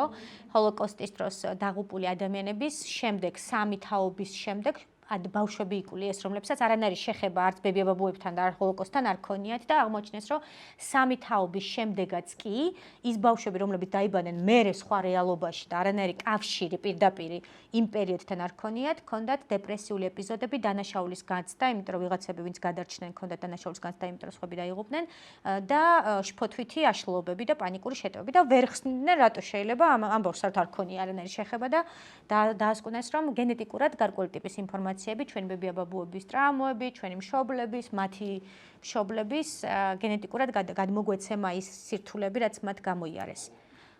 ამიტომ 50% როგორ? მათ შორის. კი, მათ შორის 50%, მაგრამ კარგი ამბავი ის არის, რომ 10%-ია დამოკიდებული ცხოვრებისეულ გარემოებებზე, ანუ რა სად დავიბადებით, ხო, აფრიკაში დავიბადებით, საქართველოში თუ სხვა, რა რეალობაში, რა პრობლემებში, რა მდგომარეობაში და დანარჩენი 40% არის ბოლომდე დამოკიდებული აი ამ იმან რომ მოგცა საჩუქრად სამყარო. საცხობ მექანიზმზე. ანუ იმაზე ადამიანი აზროვნების რა სტილით გადაამუშავებს ამ ინფორმაციას, იმიტომ რომ შეიძლება ადამიანი დაიბადოს ძალიან გაჭირვებულ ოჯახში და იყოს ბედნიერი და იყოს მდიდარ ოჯახში დაბადებული ადამიანი და იყოს უბედური. იმის მიხედვით როგორ ამუშავებს ჩვენი ტვინი უკვე აი ამ ინგრედიენტებს, ანუ რომელს აირჩევს საცხობად, ხაჭაპურს გამოცხობს თუ ლობიანს თუ რომელს. ეს უკვე არ ჩვენ. ანუ ფაქტობრივად პირველი მითი რომ ბედნიერება გენეტიკურია დაიმსხვრა და დღეს ყველას შეგვიძლია მშვიდად დავიჯეროთ რომ 40%-ით დღეს როგორ გრძნობთ თამს დამოკიდებულია იმაზე, რა გამოვაცხეთ. რა გავიფიქრეთ აქ რომ მოვდიოდით. რა აზრი გაგუჩნდა, როდესაც საცობში მოვხვდით. რისი ცხობა გავაგრძელეთ. ეს არის პირველი მითი. მოდი მეორე მითიც მოვასწროთ და მე შევისვენოთ 7 მითი გვაქვს სულ. თუ ჩავამთავროთ მითები და მე ტექნიკები გავაკეთებთ. როგორც მეტყვით. მეორე მითი. მეორე მითი არის ესეთი, რომ ადამიანებს აქვთ ესეთი სტერეოტიპული წარმოდგენა, რომ ბედნიერება არის წარმატების შემდეგ. ანუ, როდესაც წარმატებას მივაღწევ, ჩავაბარებ ბაკალავრიატზე, გავხდები ბედნიერი.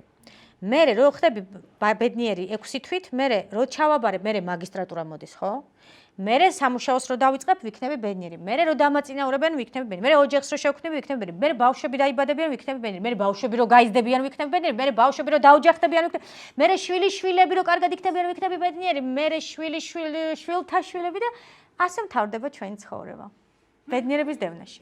კვლევებმა ცხადყო, რომ პირიქით არის. ანუ ტვინი ისეა მოწყობილი, რომ როდესაც რაღაც მიზანს მიაღწევს, ის იწყებს ახალი მიზნის დასახვას. ეს იმას ნიშნავს, რომ თუ ამ ფორმულას გაყვებით, რომ ჯერ წარმატება, მერე ბედნიერება, ბედნიერება არასოდეს არ მოვა. პირიქით არის. ჯერ ბედნიერება, მერე წარმატება. კვლევების მიხედვით, როცა ადამიანი ბედნიერების მდგომარეობაშია, მისი ტვინი 40%-მდე უფრო ეფექტურად მუშაობს, მარტივად პოულობს პრობლემის გადაწყვეტას, მეტი ენერგია აქვს. როგორ? და ეგრევე წარმატებას აქვს. ენერგეტიკულად უფრო მეტი რესურსი აქვს. მარტივად ხედავს, როდესაც რაღაც შესაძლებლობა ჩდება, იმიტომ რომ ბედი ხო ყველასთან მოდის, იღბალი, მაგრამ ვიღაცა ხედავს, ვიღაცა ვერ ხედავს, ხო? მარტივად ხედავს იღბლიან სიტუაციებს და იყენებს, იმიტომ რომ ვიღაცას იმდენ პრობლემებშია, რომ ვერ ხედავს. ინტერვიუზე მიდის ჟურნალისტთან და ჟურნალისტი ეკითხება, რომ აი გაგვიმხედეთ რა თქვენი წარმატების საიდუმლო, როგორ გახდით ესეთი წარმატებული და ის ძალიან ჩუმად ჯიბიდან იღებს ჩეკს, კალამს და აწვდის და ეუბნება, რომ დაწერეთ ნებისმიერი რაოდენობის რიცხვი. ჟურნალისტი კუტება სიცილით და კარგით რა, რატომ იცით ესე ხუმრობა? მითხარით რა არის თქვენი წარმატების საიდუმლო? ანუ არც კი გამოართმევს, სასაცილოდ არ ეყოფა და ის პასუხობს, რა არის ჩემი წარმატების საიდუმლო, როდესაც სიტუაცია მაძლევს, ცხოვრება მაძლევს სიტუაციას, რომ მაწვდიან კალამს და ჩეკს და მეუბნებიან დაწერე, მე ვწერ.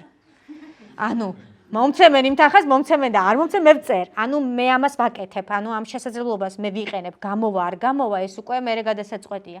ამიტომ არის დამნიშნულოვანი, რომ ბედნიერი ადამიანები ადვილად ხედავენ იღბლიან თუ როგორ ვთქვა და შესაძლებლობის მომენტებს, შანსებს, არ უშვებენ ხელიდან, რეაგირებენ და და მოკლედ ბოლოს ესეთი ფრაზი დაასრულა, რომ თქვენ ახლა შანსი გაუშვით ხელიდან, გამხდარიყავთ სოფლიოში ყველაზე მაღალანაზღაურებადი ჟურნალისტი, მხოლოდ იმის გამო, რომ თქვენ თავშიც კი არ დაუშვით, რომ შეიძლება და ეს მომხდარიყო.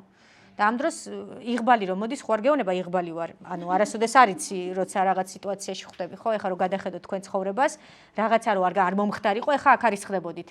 ხო? ანუ და ეხლა ხვდები, რომ ის იღბალი უფრო იყო, კიდე კაი ის არ გააკეთე მეორე. თორე იქ ხო არ იცოდით. ამიტომ ბედნიერი ადამიანების შემთხვევაში ადვილად ხედავს შესაძლებლობებს, პერსპექტივებს, მეტი ენერგია აქვს, მეტი ტვინის რესურსის გამოყენება შეუძლია, მეტი თავისუფლება აქვს და უფრო ადვილად ხდება წარმატებული. ანუ მარტივი ლოგიკა რომ მოვიყვანო, ჩვენ რას ვაკეთებთ? ჯერ უნდა ჩვენი თავი ვამუშაოთ და მე ჩვენ თავს ვეუბნებით, რომ კარგად რო იმუშაობ, თვის ბოლოს წაგიყვან სალონში. ქალბატონების შემთხვევაში ფეხბურთის საყურებლად, ხო, ანუ მერე ვაჯილდოვებთ და სისტემა მუშაობს პირიქით. ჯერ შენ თავში უნდა ჩადო ინვესტიცია და მერე ამუშავო. განსხვავებას ხედავთ თუ არა? ანუ ჩვენ ხო პირიქით ვართ, რომ ჯერ რაღაცა უნდა გავაკეთოთ, გავწყდეთ, მოვკვდეთ, დავიღალოთ, გამოვიფიტოთ და მერე დავაჯილდოვებთ ჩვენ თავს. და თუ გვინდა რომ მდგრად ბედნიერებაში ვიყოთ, პირიქით არის. ჯერ უნდა შევქმნათ ენერგია, საკუთარ ფსიქიკას ჩავდოთ ინვესტიცია, იმ ტექნიკებით, რასაც დღეს გავივლით და მერე ამ ენერგიით ჩვენი თავი ეფექტურად მუშაობს, ინარჩუნებს ჯანმრთელობას ფიზიკურს, ფსიქიკურს, ანუ ცვეთა ნაკლებია სხეულის და პლუს მდგრადად არის, მდგრად შემშვიდაშია, სტაბილურია და არ არის აი ეს მუდმივი, რომ ერთი დღე ბედნიერი ხარ, აი ეს აიწონები რო გვაქვს ხოლმე. ერთი დღე ბედნიერი ხარ, მერე უცბად უბედურდები, მერე ისევ ბედნიერდები, იმ დღეს ამბობდა ვიღაცა, რომ ეს ფეხბურთი კი ჩაგვაშხამესო თუ რაღაც, ანუ ერთ წუთში ბედნიერი ხარო, მეორე და იმან დაიწყო რისი ცხობა. ამ პოლიტიკის ცხობა დაიწყო და ვიღაცამ გააგრძელა ისევ ამ ბედნიერების ცხობა, ხო? ანუ ვისთვის რა არის საცხობი ინგრედიენტი. დანარჩენ კვლევებს მეორე მითზე თქვენ ნახავთ, ანუ ბევრი კვლევა აქვს ჩადებული თავისი წყაროებით, რომ ბედნიერებას მოსდევს წარმატება და არა პირიქით. წარმატება შემდეგ ბედნიერება, იმიტომ რომ ვინც ამ ლოგიკით იცხოვრა, რომ ჯერ წარმატება და მერე ბედნიერება და ვინც ცხოვრობთ, კი ვიცით, რომ ყოველ ახალ წარმატებას პლუს ეგეც. ხო, ნუ კიდე უფრო უარესი. და მეორე ვინც ამ ფორმულით ცხოვრობთ, იცოდეთ, რომ ესეთი წარმატების შემდეგ ბედნიერება ნამდვილად მოდის, უბრალოდ სტაბილური არ არის, გრძელდება 3-დან 6 თვემდე. ერთ-ერთი კვლევა, ძალიან საინტერესო კვლევა იყო, იკვლიეს ლატარიაში მილიონ მოგებული ადამიანი და ადამიანი, რომელმაც ავტოავარიის შედეგად ეტლით მოსარგებლე გახდა. ანუ გადაადგილების უნარი დაკარგა. და აღმოაჩინეს, რომ ანუ ერთი იყო პოზიტიური кейსი, რომ გაუხარდა გაბედნიერდა, მეორე ნეგატიური кейსი, ნუ უცბად იგებ, რომ არ შეგიძლია გადაადგილება, ანუ უბედურება. ანუ ბედნიერებაც და უბედურებაც გრძელდება 6 თვე. თუ ადამიანმა მერე არ დაიწყო ისევ ხარშვა. და მერე იკვლიეს 1 წლის შემდეგ რა განცდები ჰქონდათ. 1 წლის შემდეგ ზუსტად ისეთივე ემოციური მდგომარეობა ჰქონდათ, როგორც 1 წლამდე ვიდრე დაკარგავდა გადაადგილების უნარს, ან ვიდრე მოიგებდა ლატარიას. დასკვნა. ბედნიერება და უბედურება მონეტის ორი მხარეა. და ეს არის ხანმოკლე რეაქციები ჩვენი ფსიქიკის. თუ ჩვენ გვინდა რომ სტაბილური მდგომარეობა შევქმნათ, უნდა დავიწყოთ პირველ რიგში ჩვენი საცხობი აპარატის გამართვა. რომ ეს მდგომარეობა გადაიქმნას მდგომარეობად და არ დაუბრუნდეთ საწყის მდგომარეობას. მომენტი რომ აი როკაიულის ბედნიერება და აღარ გახსოვს რომ აი მე ხა უმადური ხარ, იმიტომ რომ რაც გინდოდა და რასაც მიაღწია, ის იგი აღარ აფასებ ხარ გძლივ ვადაში და ანუ ნახეთ ცხობა წავიდა რომ რა უმადური ვარ, ამას რო და წავიდა ცხობა რა უმადური ვარ, როგორ დამავიწყდა, ამდენ რამეს მივაღწია, არც კი მეგონა. ამის დასვლად ტექნიკა არის მადლიერების. როცა ყოველდღიურად საცხობ მადლიერებით ბედნიერების მდგომარეობის, ანუ ამატებ მაცივარში ინგრედიენტებს ამისთვის. ანუ მეორე ვარიანტი არის ტექნიკურად. მოკლედ, ჩვენ რო ვისაუბრებთ გრად ბედნიერებაზე, ორი მითი უკვე ვიცით. მეორე მითი, რომ ბედნიერება არის ჯერ და მერე წარმატება, ვინც ამ მითს არიზიარებს, ცხოვრობს გადადებული ცხოვრების სინდრომით. ეს არიან ადამიანები, რომლებსაც ჯერათ, რომ ჯერ არ დაწყებულა ცხოვრება, ჯერ ადრე, აი მერე იქნება ყველაფერი, ანუ რაღაცების მერე, ანუ ადამიანებს ეს განცდა აქვთ, რომ ჯერ არ დაწყებულა და ემზადებიან იმ საოცარი ბედნიერი ცხოვრებისთვის, რომელიც იმ შვილიშვილების და ოჯახების და შვილთაშვილების და კიდე რაღაცების შემდეგ მოხდება და საბოლოოდ სამწუხაროდ ეს არ ხდება ხოლმე. ამიტომ გადადებული ცხოვრების სინდრომით ცხოვრებას, რადგან არ მაქვს სტაბილური ბედნიერების განცდა, უნდა გვახსოვდეს, რომ ჯერ უნდა იყოს ბედნიერება და მერე ეგრეთ წოდებული წარმატება და კიდე იქ რაღაცებით ტკბობათ, მათ შორის ბავშვებით, შვილიშვილებით და ასე შემდეგ. მოდი მეორე მითით მესამეც მივაყოლოთ? აი, ეს მარტივი მითია. კი, იკითხე. არის მაგაზე კვლევები, აი რა საკში ან რა დროს ირჩევს ადამიანი ამას. 40 წლამდე ვეძახით არის გარდამტეხი პერიოდი ადამიანისთვის. 40 წლამდე ვამბობთ, რომ ადამიანი ფაქტობრივად ექსპერიმენტებშია თავის გაგების. თუ ფსიქოგანათლება აქვთ? თუ გენეტიკური განწყობა, ეხლა თუ ისეთ ოჯახში გაიზარდა, სადაც ნებისმიერ უბედურებაზე გადამუშავების მექანიზმი გადმოქცა, თქვა ბებია-ბაბუამ ოპტიმიზმი, რომ არა უსწრებს შვილო, ყველაფერი კარგად იქნება და ასე შემდეგ, რა თქმა უნდა, შენ მერე ამ მექანიზმს იყენებ. მაგრამ თუ ისეთ ოჯახში დაიბადე, სადაც დედა ცუდად არის და მუდმივად გეუბნები, რომ რა გაცინებს მაიკო, ვერ ხედავ რომ დედა შენი ცუდად არის, იქ ცოტა გაგიჭირდება 16 წლის ასაკში, რომ შენი პროგრამა შექმნა. ზოგჯერ მზა პროგრამებს გვაძლევენ ადამიანები. ვიღაცისთვის შეიძლება ის იყოს ბებია, ვიღაცისთვის შეიძლება იყოს ბაბა, ვიღაცისთვის შეიძლება წიგნი წაიკითხო და წიგნის რომელიმე გმირი გახდეს შენი ახალი პროგრამის, ასე ვთქვათ, ინსპირატორი. ამიტომ არის ძალიან მნიშვნელოვანი აი წიგნების კითხვა, რომ იქიდან ჩვენ ვიღებთ რაღაც პროგრამებს, რომელიც ჩვენ არ მოგვყვება სისტემიდან, ოჯახის სისტემიდან. ჩვენი შემდგომი თაობები ახლა წეღარ რო ლაპარაკობთ, იმას ვფიქრობდი, რომ აი თითქოს იციან, რომ აი ზუსტადაც უნდა გაერთონ ეს არ არის რაღაცებზე მიბმული ეს ბედნიერებები თუნდაც ჩამოყალიბდა. ხო, ოღონდ მანდ მარტო გართობა როა, ეგ არის მეორე უკიდურესობა, რაც განსხვავებული აქვს ჩვენგან, იმიტომ რომ გახსოვთ ბედნიერება ორი კომპონენტის კომბინაცია, სიამოვნება და საზრისი. ანუ თუ მე მაქვს მარტო გართობა, აი რატო ვერთობი? რა მინდა ამისგან? რატო ვერთობი? აი რატო შეიძლება ერთობოდეს? რა მინდა ამისგან? სიამოვნების მიღება რატო მინდა? რა მინდა რომ მივიღო? კმაყოფილება რატო მინდა რომ მივიღო? ახალგაზრდა რო ვარ. ანუ არა ვარ კარგ სიტუაციაში ანუ საზრისი ყოფილა რომ მინდა კარგად ვიყო? ხო, ანუ მინდა კარგად ვიყო, სხვა რამე ჭირდება და არა გართობა. მინდა შინაგანად მშვიდად ვიყო. ანუ მანდ უკვე ბედნიერება ეს არის მეორე უკიდურესობა. ჩვენ ვიყავით რომ ოღონდ ვიწვალოთ, ვიშრომოთ, თუ არ გავწყდეთ ისე ბედნიერება არ მოვა და მეორე არის რომ უნდა ვიკაიფოთ ცხოვრებით ბოლომდე. არც ერთი ამ მდგრადი ბედნიერება და ჯანსაღი და არც მეორე, არც ერთს არ მიყავს ადამიანი ბედნიერების ჯანსაღ განცდამდე. ხო, ჩვენ გვქონდა ესო რომ თუ არ იტანჯე ახლა რა ფასი აქვს, ხო? თუ ტანჯვის გარეშე დაგაწინაუროს, როგორ შეიძლება, ხო? ნუ არ შეიძლება, ახლა უნდა იტანჯო.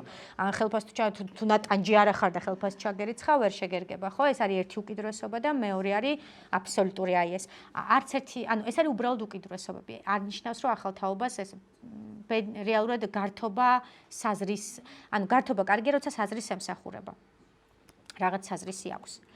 მესამე მითი, ადამიანებს გვაქვს განცდა, რომ ჯობია იშვიათი, მაგრამ დიდი ბედნიერებები განვიცადოთ, ვიდრე პატარ-პატარ-პატარა, მაგრამ დაბალბალიანი ბედნიერებები. კვლევების მიხედვით, ბედნიერების ჯანსაღ განცდას ბადებს მცირე ინტენსივობის, მაგრამ ხშირი, ანუ სიხშირე არის მნიშვნელოვანი. კერძოდ, ბედნიერი ადამიანი თუ ამ სკალას შეხედავთ, როგორი ადამიანია, რომელსაც შეუძლია რით იწყება? კმაყოფილების განცდა პატარა რაღაცეებისგან. აი ესეთი პაცა-პუცა ერთბალიანი რაღაცეებისგან. აი სავარძელი რა რბილია. ვა, წყალი რა მაგარი წყალია.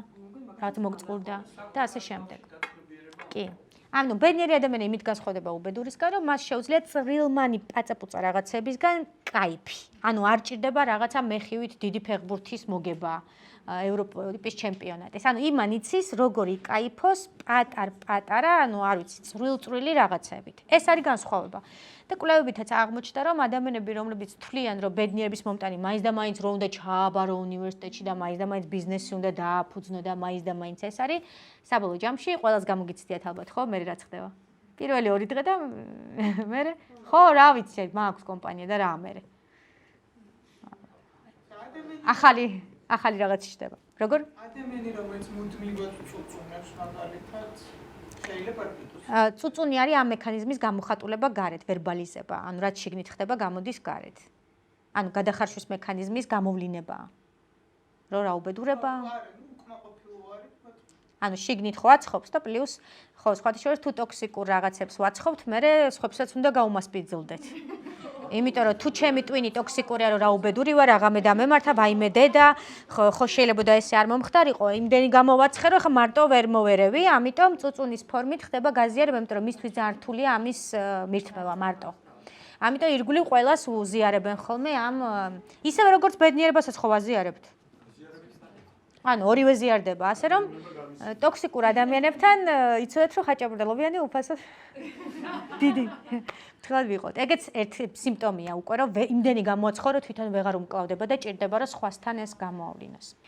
მეოთხე მითი. ხო, მეოთხე მითია რომ ადამიანებს გონიათ რომ ბედნიერება ნიშნავს რომ არ უნდა გქონდეს ნეგატიური ემოციები, არ უნდა ბრაზდებოდე, არ უნდა შფოთავდე, შიში არ უნდა გქონდეს და უბედური არ უნდა იყო. ეს არის ტყუილი. მხოლოდ უბედურება გამოვლილ ადამიანს, მხოლოდ ადამიანს, ვისაც უბედურება განუცდია, აქვს პოტენციალი ბედნიერება განიცადოს. თუ თქვენ ცხოვრებაში უბედური არ ყოფილხართ, ბედნიერი ვერასოდეს გახდებით. ამიტომ რომ ეს არის ერთი მედლის ორი მხარე, თუ ერთი მხარე განცდაში არ გქონია, ამიტომ არის ხო ბავშვებს რო ზდიან ხოლმე აკვარიუმში, რომ ვაიმე ტრამვა არ მივაყენოთ, არაფერი არ ეტკინოს, რაღაცა ბაღში არ წავიყვანოთ, ტილები არ გაუჩნდეს, ბავშვებმა არ ეწყენონ, აკვარიუმში ზდიან, უზრუნველყოფენ ყველაფრით. აბა რა გინდა შვილო, ველოსიპედი გინდა გააქვს, საჭმელი გინდა გააქვს, სათამაშო გინდა ყველაფერი რაც კი უნდა. ანუ აბსოლუტურად არ აქვს ბავშვს რაღაცა გარკვეული გამოწვევა რო გადალახოს. ძალიან ხშირად ბავშვის ფსიქიკა ვერ ვითარდება და მე ვიღებთ ხოლმე ადამიანებს, რომლებმაც არ იცის სირთული პრობლემების გადამუშავება და წამალდამოკიდებულება აბა რა არის ხო, როცა სირთულისგან შედგები, ფსიქიკა ვერ წვდება ამას, რომ გადაამუშავოს და ეძებ ხელოვნურ ბედნიერებებს, რომ რაღაცნაირად გაიქცეს ალკოჰოლი და ასე შემდეგ, ანუ გაქცევა. ამიტომ ბედნიერი ადამიანი არის ადამიანი, რომელსაც თავისთვის აქვს უფლება მინიჭებული, რომ მე მაქვს უბედურების უფლებაც. თუ საკუთარ თავს უბედურების უფლებას არ ვაძლევთ, რომ ვაიმე ხა ცუდად არ ვიყო, ვაიმე ხა არ ვინერვიულო, ხა არ ვიფიქრო ამაზე, ეს იმას ნიშნავს, რომ ესე იგი ბედნიერების უფლებასაც არ ვაძლევთ, იმიტომ რომ ორივე ძალიან მნიშვნელოვანი განცდაა.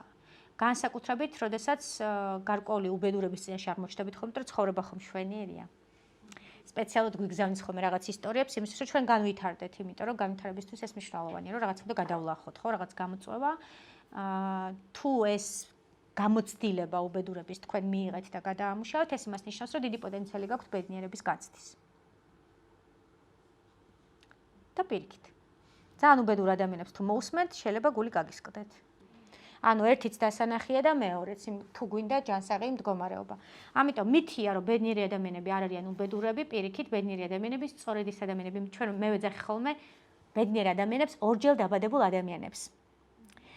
როდესაც რაღაცა მოხდა შენ ცხოვრებაში, მეხივით დაგეცა, რაღაცა ძალიან მძიმე, რაღაც ძალიან სტრესული, გაგანადგურა, ეს შეიძლება იყოს საყვარელი ადამიანის დაკარგვა, ან ნებისმიერი რამ შეიძლება უცბად, რა ვიცი, ადამიანის მხედველობა დაკარგოს, ან რაღაც დიდი ამბავი, რაღაც ძალიან კრიტიკული, რაღაც ძალიან დიდი და შენ ამ ამბიდან მეორედ დაიბადე. ანუ გამოხვედი, მეორედ დაიბადე და გააგრძელე ცხოვრება შენი თავის ახალი ვერსიით, ანუ გაუმჯობესებული ვერსიით. ანუ შენ ეს ასე ვთქვათ, გამოცდა სამყაროდან გაიარე, ხო? ამიტომ ეძახით ბედნიერ ადამიანები მხოლოდ ორჯერ დაბადებული ადამიანები არიან. ორჯერ, იმიტომ რომ ის ადამიანი აღარ არის, ხო? ხო, ანუ ის ადამიანი, ვინც იყავი იქამდე, ხო, როდესაც იქ იყავი. ხო, ანუ იქ ხო ვერც წარმოიდგენდი, რომ ეს შეგეძლო დღესაც ხარ. არც დაგესიზმრებოდა. ვინმეს რო ეთქვა, ეხა ვინმეს რო ეთქვა, რომ მე ვინმეს ლექციას ვუტარებ, უმაღლეს განათლება ჩემს საგვარეულოში არავის არ აქვს რა ლექციას და რა ლექტორობა და საერთოდ რა დიპლომი ხო არ გაგიჟდით, კერავი უნდა გამოსულიყავი, იმიტომ რომ მამიდა კერავდა და მომწონდა რომ შემოსავლის წყარო ქონდა და რო გადავრჩენილიყავი, ანუ რა ლექტორობა და რა უნივერსიტეტი გზაზე გადასვლა ვწოდით, თბილისში არ ვიყავი საერთოდ დამყოფი. ანუ ის ვერსია, შენი ის ვერსია.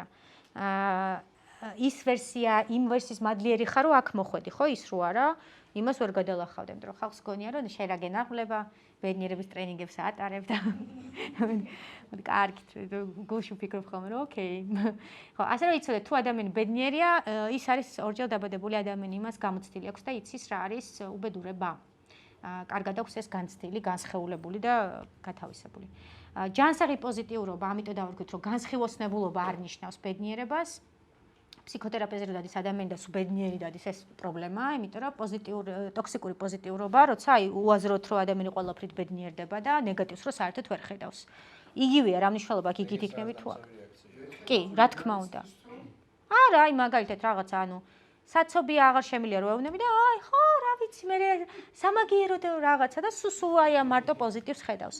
ანუ ფსიქიკა სჭირდება ორივეს დანახვა, კი, საცობია, ოკეი. ვაღიარებ, სახელს ვარქმევ, არ გაურბივარ, არ ვაკომპენსირებ, არ ვფუთავ, არ ვმალავ და ამავდროულად იმასაც ვხედავ, რომ მუსიკის მოსმენა შემიძლია მანქანაში და ძალიან მისწორდება მუსიკის მოსმენა. ანუ სასწორის მეორე მხარესაც შემიძლია, რომ დავაბალანსო. ასე რომ ეს არის მითი. მიეცით საკუთარ თავს უბედურების უფლება. ხანდახან ეს აუცილებელია იმისთვის, რომ მე ბედნიერება განიცადო. აი მე მიყვარს ხოლმე ერთი მაგალითი. გქონიათ ეგეთი შემთხვევა სამსახურში, რომ მიდიხარ და დილას იღვიძებ და ისე კარგად გძინავს, რომ ფიქრობ, რომ ღმერთო ხა სამსახურში არ მივდიო და მეტი არაფერი არ მინდა. გქონიათ ბევრჯერ. ეხა ისეთი შემთხვევა თუ გქონიათ, რომ დილას იღვიძებთ საშინელი კუჭის ტკივილით, აი საშინელი კატასტროფული კუჭის ტკივილით და ფიქრობთ, რომ ღმერთო ხა სამსახურში მივდიოდე და ეს კუჭი არ მტკიოდეს. ეგეთი кейსებიც გქონიათ მსგავსი. ანუ ხო, ანუ პირველ შემთხვევაში იმდენად არ ვაფასებთ იმას, რომ დილას იღვიძებ, სამსახურში მიდიხარ, არაფერი არ გტკივა, თითქოს აი ხო რა. და მეორე შემთხვევაში იწყებ ჭყალებში უბედურების შემთხვევაში იწყებ იმის დაფასებას, რომ ბიჭო, გუში რა მაგარი იყო დილას რო გავიღვიძე, რა საკაიფოთ ვიყავი სამსახურში, აი წამოხდი და წავედი. ანუ ძირითადი გამოწვევა ბედნიერების არის, რომ ადამიანები ან მარტო ნეგატივს ხედავენ, ან მარტო პოზიტივს. და საჭირო ორივეს კომბინირებული დანახვა. ეს არის ყველაზე დიდი გამოწვევა. ზოგი იქით არის, ზოგი აქით არის. ორივე პათოლოგია. მთავარ სათქმელს ვიტყვი, იმიტომ მნიშვნელოვანია უბედურებას უკავშირდება. ცხოვრება შეკერილია ტკივილის ზაფით. არ არსებობს ცხოვრებაში რამე მიგეღწიათ ტკივილის გარეშე. მაგალითად, თუ გინდა რომ მაგარი ბიცეპსი გქონდეს, უეჭველი უნდა გეტკინოს. ან უნდა ივარჯიშო, ხო? არა? თუ გინდა რომ შენი ბიზნესი გქონდეს, უეჭველი უნდა გეტკინოს, ხო? უნდა გარისკო, ფული უნდა ჩადო. მერე იქ გადაგაგდებენ, მერე იქ რაღაც, ანუ ეგრე არ არის, რომ აი всё, სიამოვნება, ბედნიერება, ანუ ტკივილის ბედნიერების ნაწილია, ოღონდ მედილის მეორე მხარეს. და ყოველთვის იმის მეორე მხარეს არის ხოლმე ბედნიერების განცდა. თუ ადამიანი ტკივილს გაურბის, ის გაურბის ბედნიერების მდგომარეობას. ბუდას ფილოსოფია, ცხოვრება თავისთავად ტანჯვის ცალკეულ ფორმას წარმოადგენსო და ნებისმიერი ადამიანი რო აიღოთ, მაგალითად, მდიდარი სიმდიდრით იტანჯება, ღარიბი უფულობით. მარტო ხელა ადამიანი უოჯახობით რო ცოლ-ქმარი შვილი აღარ ყავს და ვისაც ოჯახი ყავს რით იტანჯება. აღარ შეუძლია ამ ბავშვების სკოლაში სიარული. მოკლედ, ყველა ადამიანს აქვს თავისი მეორე მედალი, ყველაფერს თავის მეორე მხარე აქვს. ვინც ჯანსაღი ცხოვრებისთვის მოკლედ მაგალითად გადაწყვიტა რომ ჯანსაღი ცხოვრება დაიწყოს, რით იტანჯება? აბონემენტი უნდა იყიდო, დილას ადრე უნდა ადგე, მერე უნდა გადაილო, მერე უნდა გამოიქცე. ანუ არ არსებობს თუ რაღაცა გვინდა, რაღაცა სანაცვლოდ უნდა გავიღოთ. ანუ ბედნიერი ადამიანი წარმატებას მიაღწევს, რომ ვამბობდით, ის არ გეგონოთ, რომ აი ხლა ვზივა რა, განსხივოსნებული და მოდის. არა, უბრალოდ ადვილად შეუძლია ბედნიერ ადამიანს ტკივილის თავის სასარგებლოდ გადამუშავება.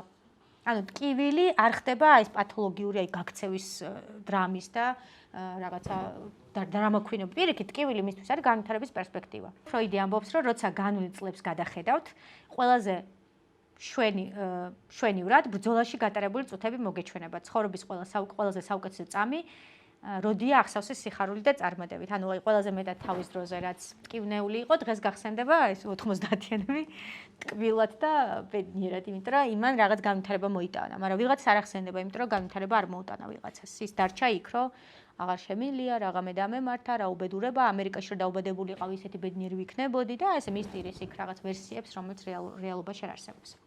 მოკლედ, მეოთხე მითია, რომ ბედნიერი ადამიანებიც ისევე იტანჯებიან, ისევე ტკივათ, ისევე შეიძლება უბედურები იყვნენ, როგორც და მეტიც თუ უბედურების განცდა არ შეუძლია ადამიანს და გაურბის ტკივილს, ის ვერასოდეს განიცდის ბედნიერების განცდას. როგორ? ეს მეოთხე მითია. მითია. რეალობა ეს? ბოდიში, მითი იყო, რომ ბედნიერება ნიშნავს განსხივოსნებას. ხო, მე ამერია ეხლა, კი. მითის დარღვევა, სწორი ის იყო. მეხუთე მითი. მითი არის, რომ ბედნიერება ნიშნავს არაფრის კეთებას. ზოგი რო ამბობს ხოლმე, რომ ახლა სამსახურს ბიზნესს რო ავაწყო, ფეხს-ფეხზე გადავიდებ, წავალ 6 თვე მალდივებზე და ესე დავეგდები და არაფერს არ ვაკეთებ. იკვლიეს ესეთი ადამიანები, რომლებიც არაფერს არ აკეთებდნენ და დაბრუნდნენ 6 თვის შემდეგ ნევროზით. რატომ? იმიტომ რომ ფსიქიკას არ შეუძლია არაფრის კეთება. იმიტომ რომ ფსიქიკა ესეა მოწყობილი, რომ რამე უნდა აკეთოს და თუ ესე ზიხარ და არაფერს არ აკეთებ, ფსიქიკა რას იწყებს? რატო ზივარ ახლა მე აქ ესე უნდა ვიჯდე? ხო არ ჯობია კოქტეილი დამელია, ახ კოქტეილზე ხო არ ავდგები, მე ხო თქვი რომ არაფერი უნდა. როგორ? დიახ.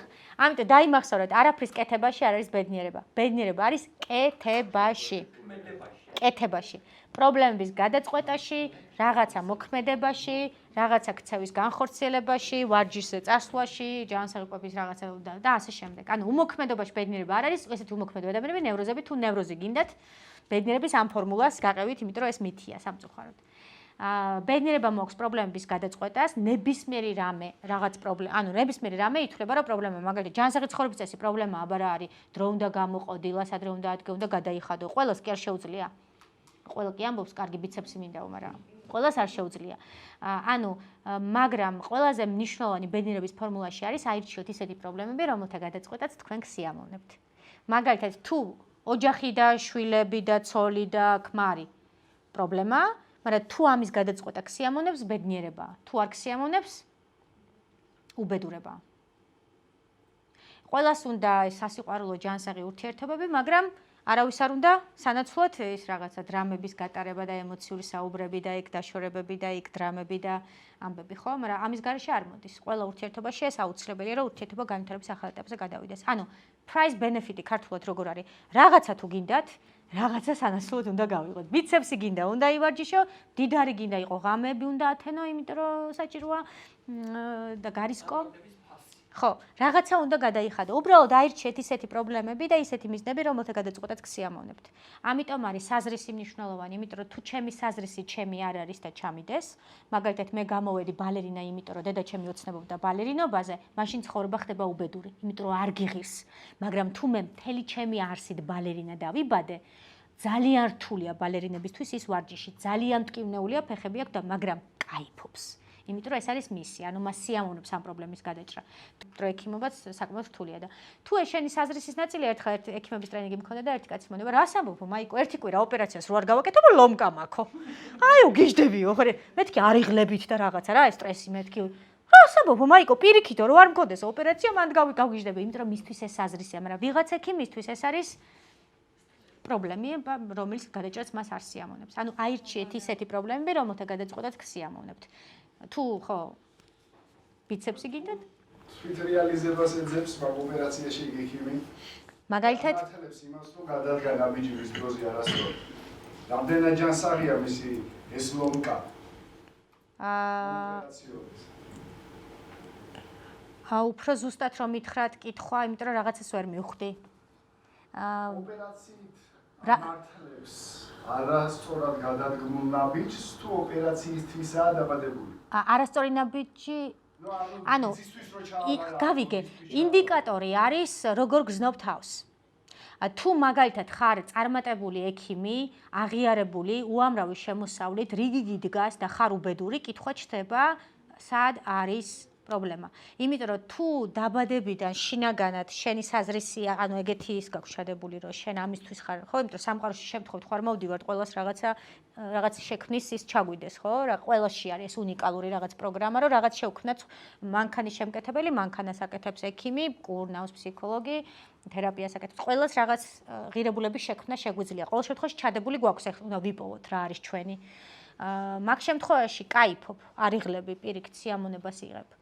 მე მაგალითად მაგ პროფესიის ცვლილების გამოცდილება და მინდა თქვა, რომ ეს ვიპოვე ჩემი პროფესია, იმის მერე ბევრად ბედნიერი ვარ და მიხარია ყოველდღეს ამ ვიღაცა იურისტობით მაგრად кайფობს, ეხლა ერთი კოლეგა მყავს, აი кайფობს იურისტობით და ვიღაცა ისეთი დატანჯული იურისტია, რომ აი არ ვიცი. იმიტომ რომ ყოველი кейსის დროს მუღამი აქვს რა, ანუ პროცესით და მეორე ყოველ кейსი რომ ემატება, აღარ შემიძლია кейს დამემატა. აღარ შემიძლია кейს დამემატა. ამიტომ არის საზრისია დღეს რაც არ ვისაუბრეთ. ძალიან მნიშვნელოვანი და ყველაზე რთული ამბავია გავიგოთ რა კოდი გვაქვს ჩადებული.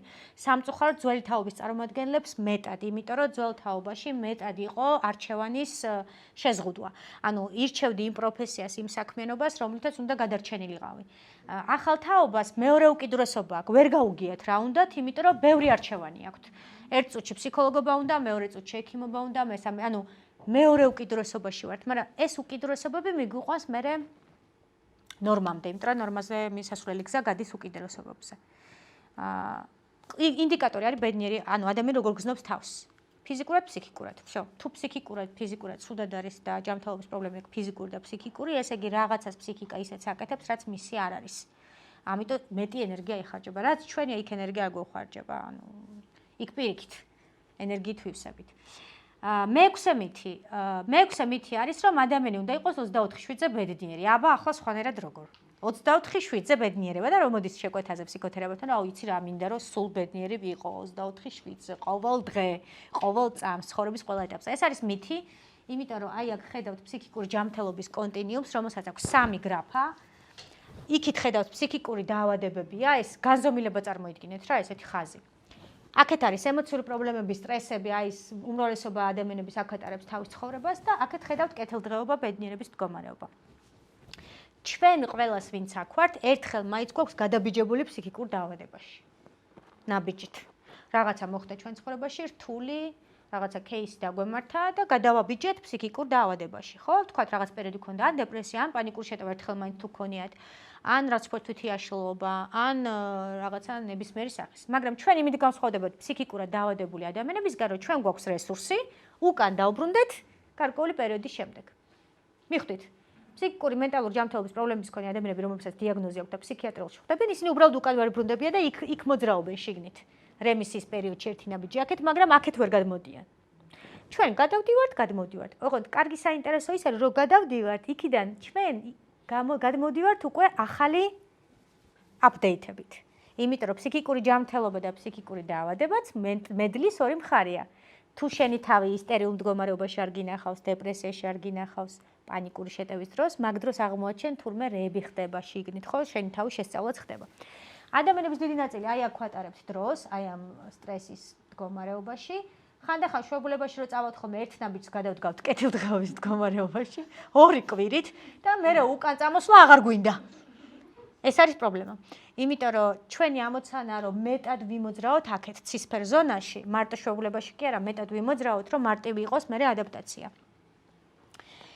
თავარი რაც უნდა გახსოვდეთ, სულ ამ რეჟიმში ვართ. ხან აქ ვართ და ეს არის ნორმა 24/7-ზე იქ ვერ ვიქნებით, იმიტომ რომ განვითარებისთვის აუცილებელია ახალი პოტენციალის აღმოჩენისთვის სტრესული სიტუაციები, სხვადასხვა სამყარო ესე მოქცეული. ტკივილის გარეშე ადამიანი ვერ ვითარდება. ტკივილი სასარგებლოა ბჭყალებში, ფსიქოლოგიური ტკივილიც და ფიზიკური ტკივილიც. და ბოლო მითი, მეშვიდე მითი, ბედნიერება მოაქვს ფულს. აღმოჩნდა რომ ტყუილია. აღმოჩნდა რომ არ მახსოვს კვლევაში $100,000 რო გადააჭერბა, იმის მერე რეაქცია აღარ ქონდა. ანუ უფულობას მოაქვს უბედურება, მაგრამ ფულის ქონას ბედნიერება არ მოაქვს. ესეთი კვლევის შედეგი დაიდო. და ესეთი ხუმრობაც არსებობს, ადამიანები ხარჯავენ საკუთარი ცხოვრების დროს, რომ გამოიმუშაონ ფული, რათა მერე დაიწყონ ცხოვრება. ადამიანები ხარჯავენ საკუთარ ცხოვრებას, რომ გამოიმუშაონ ფული, რათა მერე ამ ფულით დაიწყონ ცხოვრება. ოღონდ ცხოვრება ხო აღარ არის იგივე. ანუ ხო. ანუ მეორე გამოთქმა ხარჯავენ ჯანმრთელობას ფულისათვის და მე ფულს ხარჯავენ ჯანმრთელობისათვის მეორე ვარიანტი. ამიტომ სამწუხაროდ ჩვენ და ისე ეს მეორე ხუმრობა არის რომ ღარიბი ადამიანები უფრო ბედნიერები არიან ვიდრე მდიდრები და რატო და ღარიბ ადამიანებს ის იმედი მაინც აქვთ რომ გამდიდრდებიან, გაბედნიერდებიან და მდიდარმა ადამიანმა ბედნიერი და ხვდება რომ არ არის, ანუ მდიდარია, მაგრამ ხვდება რომ ბედნიერება ამაში არ არის, ანუ შანსიც აღარ დარჩა. ამიტომ არის ძალიან ხშირად ფსიქოთერაპიაზე მოდიან ადამიანები, რომლებმაც რაღაც კეთილდღეობას მიაღწიეს, სულ სჯეროდათ რომ აი ამდენ ნულიანი შემოსავალი რო ექნებოდათ გაბედნიერდებდნენ, მიაღწიეს ამას ეს ნულები აქვთ, ანგარიშზე თანხა აქვთ და სხედან და ელოდებიან აბა და სად არის და ხვდებიან რომ არ არის და მაგ დროს იწყება ფიქრი რომ ვა, ესე იგი რაღაც სხვა არის საცებარი და მაგ დროს იწყება ფსიქოთერაპიაზე ძირითადად მოდიან ესეთი ადამიანები. როდესაც რაღაცებს მიაღწიო, რაც ფორმულაში გეგონა რომ მართალია, არ მოიტანა ის რაც გეგონა და იწყებ ფიქრს რომ ოპა, ესე იგი თუ ფულში არ ყოფილა, მაშინ აბა სად ყოფილა ეს ბედნიერება. ეს არის მეშვიდე მითი. რომელი მითი მოგეწონათ ყველაზე მეტად? სანამ ტექნიკებზე გადავიდეთ. აი აქ არის გიორგი გადმოვშალოთ მითები. 24/7-ზე ბედნიერი ვერ ვიქნებით და ეს არის ნორმა და ჩვენ თავს უნდა მივცეთ ამის უფლება რომ ხან ცისფერში ვიყოთ, ხან მწვანეში. ეს არის ყველა ოღონდ არა მითები, რეალობა. რომ ბედნიერება არის მართვადი და არ არის გენეტიკურად განპირობებული სრულად, ჯერ ბედნიერება და მერე წარმატება და არა პირიქით. თავარია ბედნიერების სიხშირე და არა ინტენსივობა. შეიძლება ყავის სუნით უფრო იკაიფოს ადამიანმა, ვიდრე მილიონით მოგების ლოტარიაში და უფრო მდგრადი ბედნიერება შექმნას. ბედნიერება და უბედურება მონეტის ორი მხარეა, თუ უბედურება არ იცი რა არის, ბედნიერებაზე ლაპარაკი ზედმეტია. ანუ ტკივილის გრძნობა, ტკივილის განცდა, ტკივილის მიღება. ეს არის ძალიან მნიშვნელოვანი უნარი, რისიც ადამიანებს ეშინიათ, გაურბიან ამას და ეძებენ ბედნიერებას და აქედან იწყება ამის განცდა. ბედნიერება ნიშნავს ნეგატიური ემოციების არსებობას და უბედურების უფლებასაც ნიშნავს. ეს არ ნიშნავს, რომ გასხევოსნებული, გაღიმებული და აჟიტირებული დადიხარ. ფული არ ზრდის ბედნიერებას, უფულობა კი ბატონო ზრდის უბედურებას. და ბედნიერება არის მოქმედება. არაფრის კეთება ბედნიერება არ არის.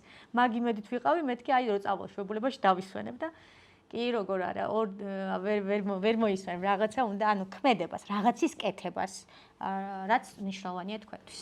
ყველა თავისებურად ხო. ოკეი. გადავიდეთ ტექნიკებზე? ტექნიკები. როგორ შევქმნათ ბედნიერების ემოციური ენერგია, რომელსაც მე მოვახმართ ჩვენ შვილებს, ჩვენს კარიერას, ჩვენს თავს და ასე შემდეგ, ხო?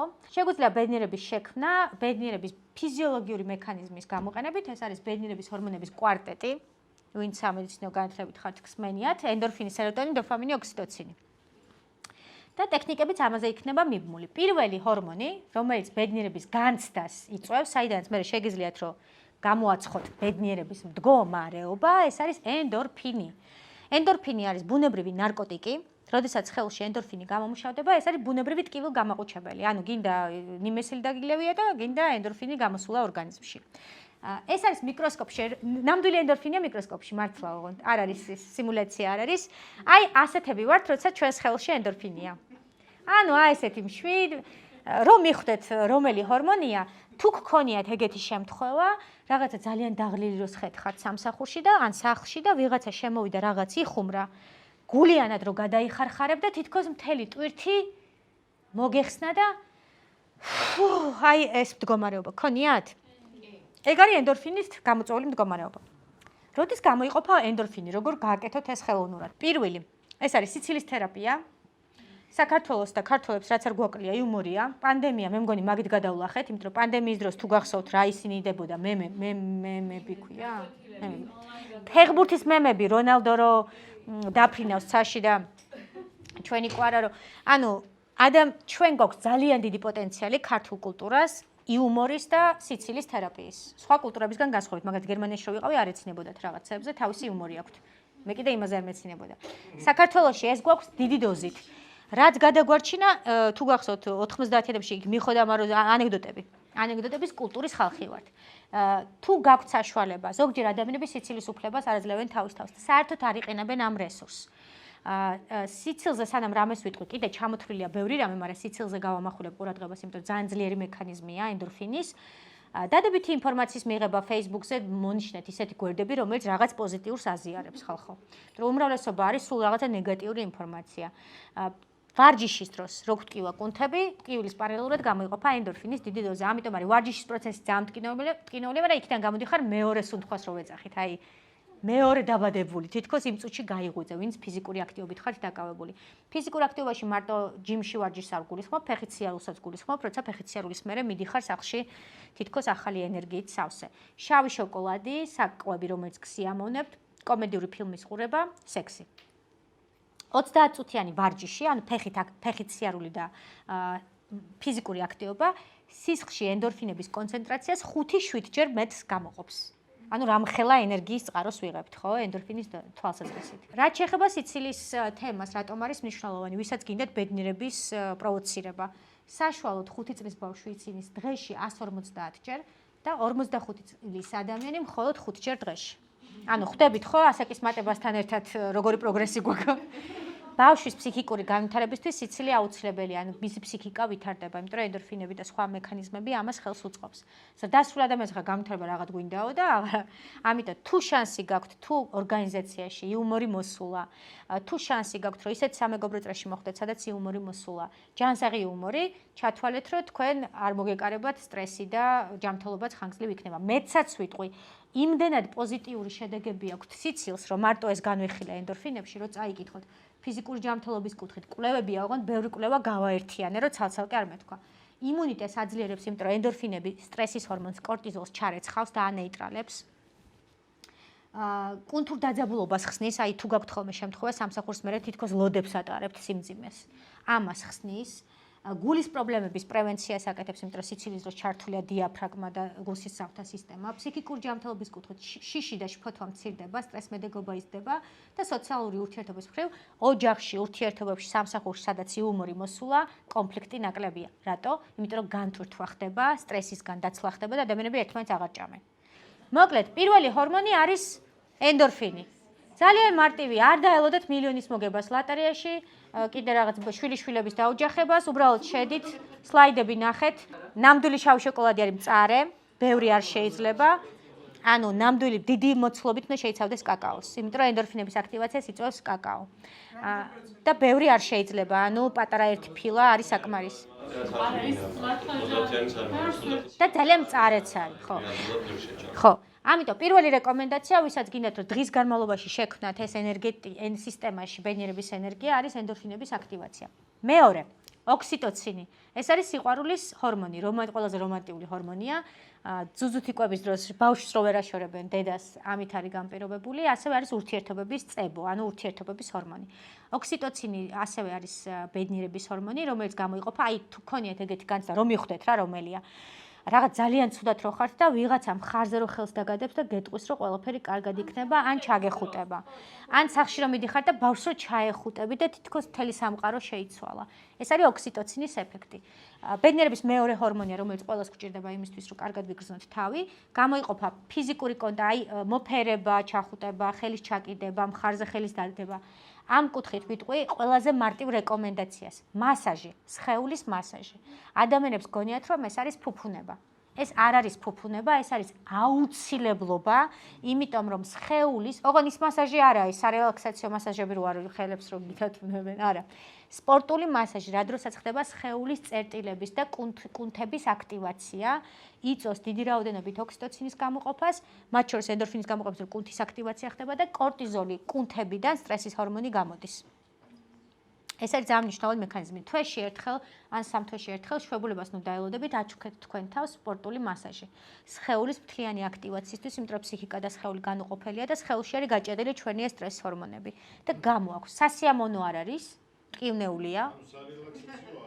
სარელაქსაციოს კორტიზოლი, ანუ თუ კარგად ხართ სარელაქსაციო, მაგრამ თუ მაგალითად პირობითად იყო ეგეთი кейსი, რომ პენტენსიურ სისტემაში, როდესაც ადამიანებს უშვებდით, აი კაცებს განსაკუთრებით აქვთ აი ეს კუნთური დაძაბულობა და თითქოს აი მძიმეები რო არიან და გახეხეშებული, არამოქნილები და თერაპიაზე რო უშვებდით, ჩვენი ერთ-ერთი ექსპერტი უშვებდა მასაჟზე და ვერ გავიგეთ თერაპიაზე უშვებდით ფსიქოლოგიურზე და მასაჟზე რატო გაუშვა და აგვიხსნა რომ მთელი ეს კორტიზოლი ჩვენი ტრავმები იჭედება კუნთებში. კუნთებში არის ჩაჭედილი, ჩაპრესილი, აი ყავები რო არის და ძიმეა, სანამ არ გამოვა ეს კორტიზოლი სხეულიდან, თერაპია არ მუშაობს. ამიტომ თუ კორტიზოლი გვაქვს სხეულში, დიდი გზნობთ ან ჰაეროვნა დააგრძნოთ თავს და მძიმე ვართ რა ამ სხეულს აი დავატარებთ ლოდებივით აუცილებელია მაშინ ეს ტიპი და თუ ეხა კარგად ხარ და დაფრინავთ ჰაეროვანი მასაჟი ხო ბავშვებთან თამაში, შინაურ ცხოველი, ვისაც ყავთ, მცენარეების მოვლა, ვისაც გაქვთ შიდა მცენარეები, ანტისტრესულია, საყვარელი ადამიანის ყურება, საჩუქრის ჩუქება, სიურპრიზი, თურმე სხვებს რო ჩუქნით, ჩვენ გამოგვიმუშავდება ოქსიტოცინი, ასე რომ სხვებისთვის კი არ ვაკეთებთ საბოლოო ჯამში ბოლოს მაინც საკუთარ თავს უბრუნდებით და ასე შემდეგ. ოქსიტოცინი არის ასევე ჯანსაღი ურთიერთობების დროს, აი ვისაც გქონდა ჯანსაღ ურთიერთობებში დაბალი ქულა. ჯანსაღი ურთიერთობები, ეს არის ურთიერთობები, როდესაც იმ გარემოცვაში, სადაც ხართ, როგორიც ხართ, ეგეც გიღებენ. ანუ რატომ არის რომ ადამიანებს ძაღლთან ურთიერთობა ურჩევნიათ მეგობართან წასვლას? იმიტომ რომ სახლში რო შედიხართ, ვისაც ძაღლი ყავთ, თქვენ ძაღლს უყვარხართ ყველანაირი. მახინჯი, დაღლილი, დებილი, უინტელექტო, ბიზნესით, უბიზნესოთ, ფულიანი, უფულოთ და გეგებება. ანუ ეს არის უპირობოდ მიღების განცდა, როცა უბრალოდ როგორიც ხარ ეგეთი უყვარხარ შენს ძაღლს. ადამიანებთან ეს არ რთულია, ხო? ეხლა სამეგობროში რომ მიდიხარ და სუღადაობ, ერთ დღეს თუ არ იღადაობ, მე რა არის რა უჟმური ხარ რა, რაღაცა რანაირად იბღვირები რა, რაღაცა აი თითქოს ანუ არ ხარ კარგ ხასიათზე, ხო შეიძლება რომ იყო, მაგრამ თითქოს ეს არ მოსულა. ნუ თუ ეხა პიროვნული განვითარების ტრენინგებზე დადიხართ, იქ ალბათ გაიცნობთ ადამიანებს, ვისთანაც ყველაფერი მოსულა. ანუ ცუდად ხარ მოსულა, კარგად ხარ მოსულა. იმიტომ რომ იმ ტრენინგზე ადამიანები ისე უახლოვდებით ერთმანეთს, რომ ერთმანეთის ტრავმებში ისე შედიხართ, რომ ანუ არ არის საჭირო ითამაშო კარგად ყოფნა. ანუ ცუდად ხარ ოკეია. ანუ არ გეძიებიან, რომ რა უჟმური ხარ, რატო არ იცინი და ასე შემდეგ, ხო? პირიქით, კარგად რო ხარ შეიძლება გკითხონ, რომ როგორ ახარ, ხომ მშვიდობა გაქვს. პირიქით. ოკეი. რატომ მოვყევი ეს მაგალითი? ჯანსაღი ურთიერთობები დიდი გამოწვევაა. მიგიღონ ისეთი როგორიც ხარ, შეუძლიათ ადამიანებს, რომლებსაც მიღებული აქვთ თავისთავი როგორიც არიან. ამიტომ გარემოცვა, როცა ტოქსიკურია, მე მიყვარს ერთი გამოთქმა, ჩვენ ვართ საშუალო სტატისტიკური იმ 5 ადამიანის, ვისთანაც ყველაზე მეტ დროს ვატარებთ. თუ ეს 5 ადამიანი 5-ვე ტოქსიკურია, დიდი ალბათობით ჩვენს ფლად კარგად აღვგზნობთ თავს. თუ 5-ვე მდიდარია ჩვენს მდიდრები ვართ, თუ 5-ვე ჯამთენ ვიხუმრობ რა თქმა უნდა. ანუ ემოცია ინფექცია. ურთიერთობები არის ერთ-ერთი მთავარი ინდიკატორი ბედნიერების. ამაზე მეტყველებს კვლევა, რომელიც ტარდებოდა ამერიკის შეერთებულ შტატებში, ჰარვარდის უნივერსიტეტში 75 წელი. ნახევარი ხალხი დაიხოცა, 700 ადამიანიდან 60 გადარჩა, იმიტომ რომ 75 წლის მერე ვინც გადარჩა, ის დაიდარჩა და ამ კვლევის შედეგად დასკვნა გამოიტანეს, რომ ხანგრძლივი ურთიერთობები, ანუ ჯანმრთელი და დიდხანს ცხოვრება, ვისაც გინდათ რომ იყოთ 90 წლის ასაკშიც ესე ჯანმრთელი და სიცოცხლით სავსე და დიდხანს იცოცხლოთ, ნომერ პირველი კრიტერიუმი, იქ იყო ფული შეტანილი, ყველაფერი იყო შეტანილი, რაც მითებში ვთქვით და ყველაზე ძლიერი კრიტერიუმი აღმოჩნდა სოციალური მხარდაჭერა და ჯანსაღი ურთიერთობები.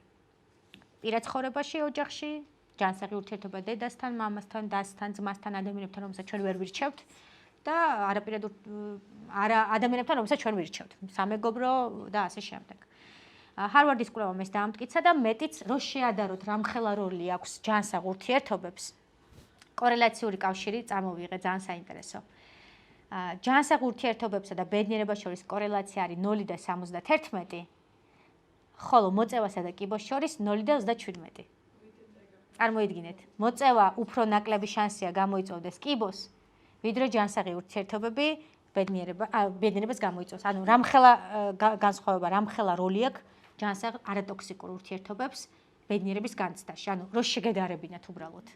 ანუ მოწევა კიდე არ მოგკლავს რა, მაგრამ ჯანსაღი ურთიერთობების არ ქონამ შეიძლება გაგანადგუროს. იმხელა კორელაციური კავშირია. ამიტომ ვისაც კონტაქტებში დაბალი ქულა გაქვთ ბედნიერების სკალაზე, მიაქციეთ ყურადღება, განსაკუთრებით კრიტიკულია ოჯახის წევრებთან, დედა, მამა და ძმა. ანუ შიდა სისტემაში ჯანსაღი ურთიერთობების ქონა, იმიტომ რომ ბევრი ადამიანია, ვისაც ტოქსიკური ურთიერთობა აქვს დედასთან, მაგრამ ბევრი დიდი სამეგობრო წრეყავს. და არ შველის, იმიტომ რომ ჰიპერკომპენსაცია ხდება, გავრბივართ სამეგობროში, იმიტომ რომ ეს გადავფაროთ. და რეალურად ხო არ ფარავ სამწუხაროდ, თორე გავიქცეოდით სამეგობრო წრის მოძიებას რა უნდა, ხო. ამიტომ ნომერ პირველი არის შიდა კომუნიკაცია. ანუ ადამიანებთან, ვისაც ჩვენ არ ვირჩევთ.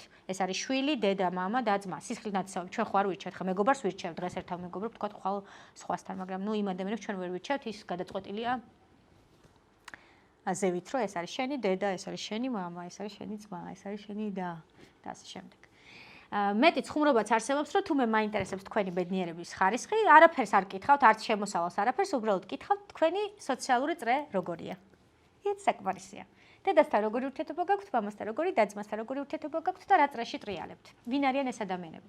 თუ ყველა ეს ადამიანი არის, ასე ვთქვათ, ტოქსიკური პოზიტიური ადამიანები, აი რომ თამაშობთ, რომ კარგად ვართ და ესე იგი დიდი ალბათობით თქვენი ბედნიერების ხარისხით შესაბამისი ექნება. თუ ეს ადამიანები არიან, რომლებსაც მიღებული აქვთ საკუთარი თავი ყველანაირი და ოკეია, ცუდად არის, კარგად არის, ღარიბია, მდიდარია, პრობლემა აქ არ აქვს პრობლემა, მაშინ ესე იგი თქვენც დიდი ალბათობით ბედნიერი იქნებთ. ანუ გარემოცვა ძალიან ბევრის თქმელია.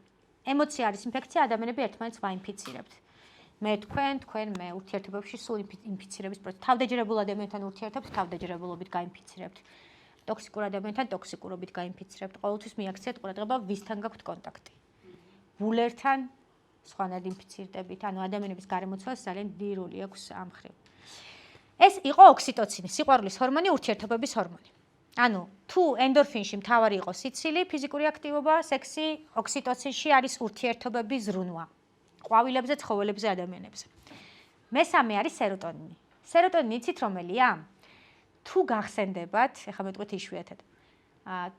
აი ან შვებულებაში ან როდესმე დილას რო იღვიძებთ, ძალიან მაგარი შექმნება რო გაქვთ, აბსოლუტური აი დარეფრეშებული რო ხართ და აი რო იზმორებით და ბედნიერი ხართ. აი რაღაც ძალიან კარგად რო ხართ, აი სრული აი რა სიფხიზლის, სისრულის, სისავსის ანუ გახსენებათ ეგეთი მომენტი. ეს არის სეროტონინის ეფექტი. სეროტონინი არის ძილის ჰორმონი.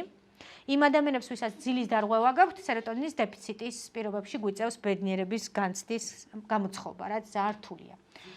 ძილი არის ნომერ პირველი ინგრედიენტი ფსიქიკური და ფიზიკური ჯანმრთელობის. ხარისხიანი ძილი ოღონდ. რაოდენობას არ აქვს მნიშვნელობა, ხო, მთავარია ხარისხი. ასევე სეროტონინი გამუშავდება მზის სხივების ზემოქმედებით, ამიტომ არის ზამთარში რო გვაქვს ხოლმე ეს დეპრესიული ეპიზოდები ზაფხულში და ბრაზილიულ ქვეყნებში, აი ბრაზილიას რო იცინიან, ფეხბურთსაც კარგად თამაშობენ. ზოგს ბაჩურს პირიქით. როგორ? აი ზოგს პირიქით. მანდ ინდივიდუალური кейსი იქნება. მან სხვა кейსი იქნება, ინდივიდუალური кейსი. ხო, ინდივიდუალური кейსი იქნება მანდ. ბუნება, მედიტაცია, ბუნებასთან კონტაქტი, აი ჩვენ ბებია-ბაბუები ბუნებასთან კონტაქტის დროს იღებდნენ ამ ჰორმონს. სეროტონინი განსაზღვრავს, რამდენად შრომისუნარიანი ხართ, რამდენად ბედნიერების განცდას განიცდით, გადაწყვეტილების მიღებას რაფად შეგიძლიათ თუ არა, საკუთარი თავის რწმენა გაქვთ თუ არა და თუ სეროტონინის დეფიციტი გვაქვს, აგრესიის ხარისხი მაღალია, დაღლილობა, სიმძიმის გასმა, პესიმიზმი, დეპრესია, თუ არ გჯერათ ამის, წაიკითხეთ ანტიდეპრესანტების უკან რა წერია. ყველა ანტიდეპრესანტის უკან წერია აქტიურებს სეროტონინის გამოყოფას. ანუ თუ სეროტონინი არ გვაქვს, ჩვენ ვართ ბედნიერების მეორე ის რო იყოს ხელში, გახსოვთ, ცისფერე. დეპრესიის ენერგეტიკული კრიზისის მდგომარეობაში. ამიტომ სეროტონინს სჭირდება დამატებითი აქტივაცია. ყველაზე მოკლე გზა ეს არის ფიზიკური აქტივობა. დღეში 30 წუთიანი ფეხით სიარული მაინც. თუ ძილით ვერ ვარეგულირებთ ამას. და ბოლო არის დოფამინი. დოფამინი იცით რომელია?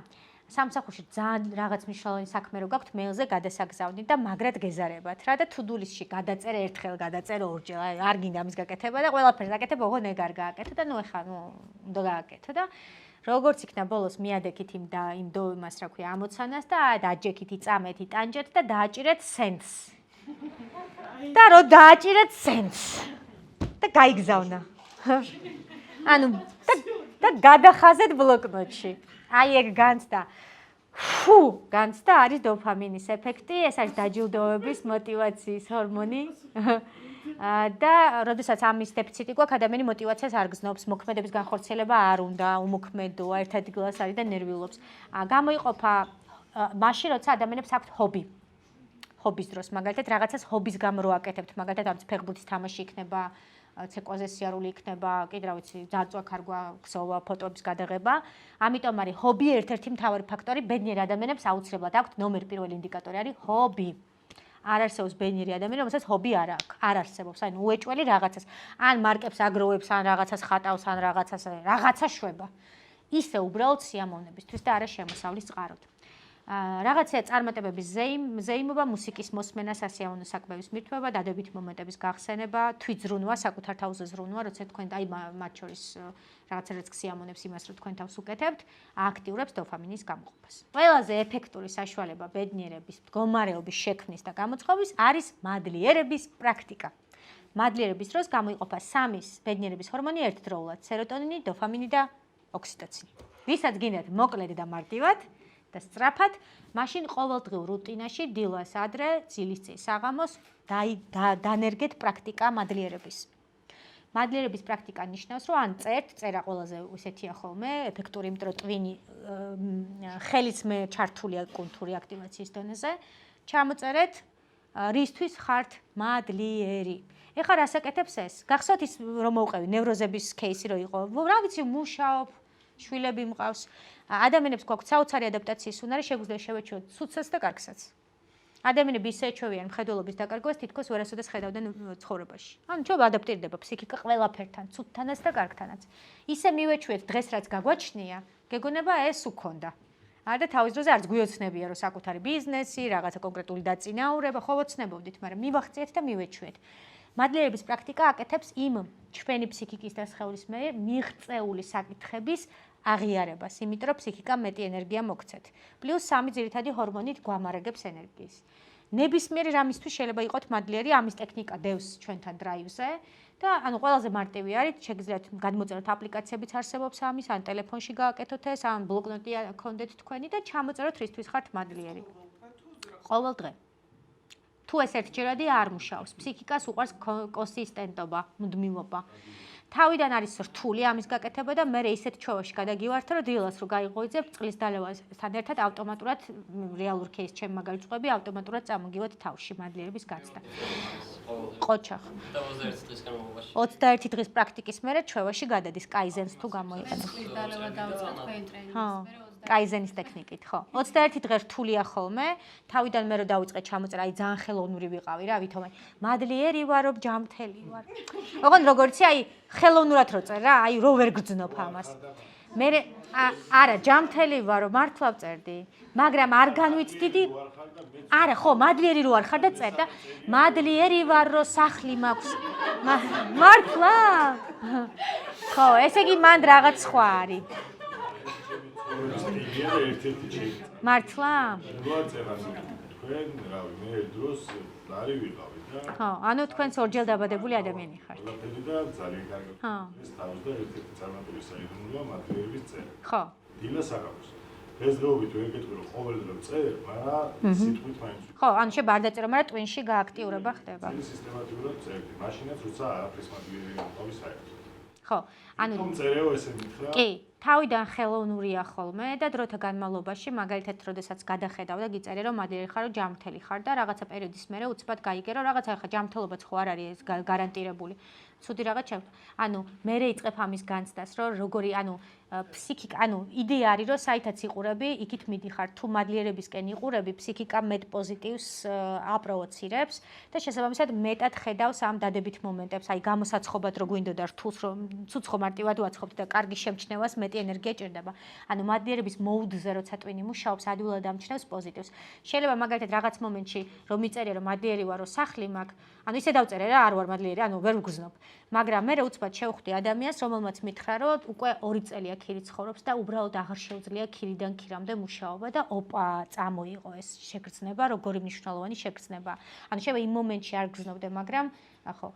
მე ძალიან მნიშვნელოვანია მადლიერება საკუთარი თავის სამყაროს მიმართ, ხო? მაგალითად, საკუთარი, მაგალითად თვალების მიმართ მადლიერება, რომელიც რო ვხედავთ ვისაც ახლა შიშიმპირი არ ყავთ და უსინათლო ადამიანები ცხოვრებაში ნანახი, ძალიან რთულია ამის მადლიერება, მაგრამ მე ვიცი რას ნიშნავს ეს და ყოველდღიურად ყოველთვის ვწერ. მადლიერი ვარ, რომ შემიძლია დანახვა, იმიტომ რომ ვიცი რას ნიშნავს. ერთი ის ტექნიკა მაქვს, არ ვიცი თუ დაგეხმარებათ, ხანდახან როცა მადლიერების განცდას ვკარგავდი ხოლმე, ვიწყებდი მეტროთი გადაადგილებას. როდესაც მეტროში ჩადიხარ და ამოდიხარ, იმდენი რამით უბრალოდ აკვირდები ადამიანებს. არაფერი არ უნდა გააკეთო, იმიტომ რომ ხანდახან იმ გარემოცვაში სადაც ვტრიალებთ, თითქოს მადლიერების განცდას ვკარგავთ, ხო, რაღაცა. და მეტროში რო ჩადიხარ, ადამიანებს რო აკვირდები, იმდენი რამე წამოვა მადლიერების, რომ უცბად გახსენდება, რომ ბიჭო, რა მადლიერი, მანქანით გადაადგილება შეგიძლია, სახლი გაქვს. უბედურ სახეებს რო შეხედავთ, თან ხო გვაქვს არკისებრი ნეირონები, რომელთაც ჩვენ ამ ინფორმაციას, ხო. უბრალოდ ხშირად თუ გააკეთებთ, მეტროს ეს აქვს, რომ შედიხარ კარგად დილას ადრე და გამოდიხარ ინფიცირებული, იმიტომ რომ ჩვენთან მეტროში გადაადგილდებიან ძირითადად ნეგატიურად დამუხტული ადამიანების სხვადასხვა პრობლემების გამო და ჩვენც ვინფიცირდებით. ამიტომ თუ გაქვთ შესაძლებლობა რომ არ დაინფიცირდეთ, ფეხით სერული ჯობია. სხვისი დაკვირვებითაც შეიძლება ადამიანმა ისწავლოს ტრავმით და შეიძლება სხვისი გამოცდილებითაც ისწავლოს. ჩვენ მაშინ გვიგზავნის სამყარო ერთი და იგივე სცენარებს, როდესაც ჩვენ ვერ ვსწავლობთ ჭკუას. ასე რომ სხვისი ცხოვრების გამოცდილებებითაც შეიძლება რაღაც არ არის აუცილებელი მაინც და მაინც დაველოდოთ, როდის გავმდიდრდებით და დავფსკერდებით, ხო? შეგვიძლია გამოცდილება გავიზიაროთ. ხო, დანარჩენს თქვენ თვითონ ნახავთ პრინციპში 4 ჰორმონები მოვასწარით, ხო, ყველა 4-ვე. ხო. რო შევაჯამო, ვიდრე კითხვა-პასუხზე გადავიდე, თქვენს უკავშირს მოვისმენ, არის შემდეგი, რომ ბედნიერების საიდუმლო მარტივია, ბედნიერება საიდუმლო არ აქვს. ყველაფერი ჭეშმარიტება, სიმარტივეშია ჭეშმარიტება, ანუ ვაშლის დაცემით მიზიდულობის კანონის მოფიქრებიდან დაწყებული ევრიკას ძახილით უმარტივეს რაღაცეებშია, უბრალოდ ჩვენ ველოდებით რაღაცა დიდს, რთულს, ვდგავართ ამ მოლოდინის დიდ რიგში ყველა ერთად, ვიღაცა მე-15-ია, ვიღაცა მე-100-ია და ცხოვრება ამასობაში გადის. და მე რო შედიხარ ამ კარს რო გააღებ, რაც ცელოდებოდი, ხვდები რომ so what? ამისთვის ვიდექი წვიმაში და კარში. მე ვიცოდი რომ როცა ფინანსურად კარგად ვიქნებოდი, ბედნიერი ვიქნებოდი და რატო არა ვარ და ყველა ვიდექით იმ რიგში, იმიტომ რომ იმ რიგში ძალიან ბევრი ადამიანი დგას, მარტო თქვენ არ ხართ, ხო? ესე მარტივად ვერ შევალთ. ამიტომ რიგში დგომას შეგვიძლია გამოვიდეთ ამ რიგიდან, დაუთმოთ სხვებს, ვისაც რიგში დგომა ურჩევნია და დაუწყოთ მარტივი რაღაცებით, იმიტომ რომ ბედნიერი ადამიანი არის ადამიანი, რომელსაც შეუძლია პატარა რაღაცებით кайფი. ეს არის ბედნიერების განცდა. დანარჩენი ყველაფერი არის მაქსიმუმ 6 თვე. თუ თქვენ გიდათ მდგრადი ბედნიერება, ცხობის მექანიზმი გვაქვს და პატარა რაღაცებით кайფიდან შეგვიძლია მე ეს მდგომარეობები გამოვაცხობთ. თავარი რაც სამყარო მოგცა არის რომ არჩევანის თავისუფლება. სამყაროში პოზიტიურიც არის და ნეგატიურიც. თქვენ რომლიდან რას გამოაცხობთ, თქვენ გადაწყვეტეთ, რომ გვითხრა ის ხუმრობა რო არის წყალში რო იხრჩობა, ხო იცით? პირველი გემი რო ჩავა და არაო მე ღმერთი გადამარჩენსო, მე მეორე გემი ჩავა და ღმერთი გადამარჩენსო, მესამესაც გაუშვებს და რომ ხდება, სადაც მოხდება, ღმერთს ეუბნება, კაცო, მე ხო გელოდებოდიო, რატო არ გადამარჩინო და 3 გემი გამოგიგზავნეო, ახლა მეტი რა გამეკეთებინო. ხო, ასე რომ ბედნიერება მოქმედებაშია, ხელი განძრეგეშველებას ლოგიკა, აუცილებელია რომ რაღაცებით დავიწყოთ რაღაცების კეთება.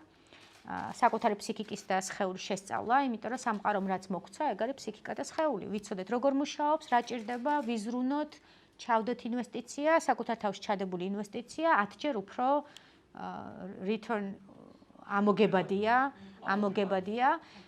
და თუ გინდა რომ კარგი მამა იყო, უბედური მამა ვერ იქნება ვერასოდეს კარგი მამა, სულ რომ ბევრი ფული ქონდეს შენ შვილს, იმიტომ რომ ბავშვები არაცნობიერად ერთგულები არიან მშობლების და იმეორებენ მშობლების გამოუბედურებას. თუ მამა უბედურია, მეც უბედური უნდა ვიყო. თუ გინდა კარგი დედა იყო, უბედური დედა ვერ გაზრდის ბედნიერ შვილს, ხო, რაც არ უნდა ყველაფრით უზრუნველყოთ. ამიტომ ერთადერთი ამოცანა, ვისაც გვინდა კარგი მშობლები ვიყოთ, კარგი შვილები ვიყოთ, კარგი მენეჯერები ვიყოთ, კარგი ექიმები ვიყოთ თუ ფსიქოლოგები, ერთადერთი რაც ჩაგვაბარა მამაზეციერმა არის, რომ ჯერ მიხედე შენს ფსიქიკას და სხეულს, შიგნით თუ დალაგდები, მერე შენ გექნება იმის რესურსი, რომ გარეთ შექმნა ღირებულება და ჩვენ ვაკეთებთ პირიქით და არ მუშაობს. უგუღმა. შიგნიდან იწყება. ეს იყო ჩვენი ბედნიერების თავის პატრა ტექნიკები, დანარჩენს თქვენს ნახავთ.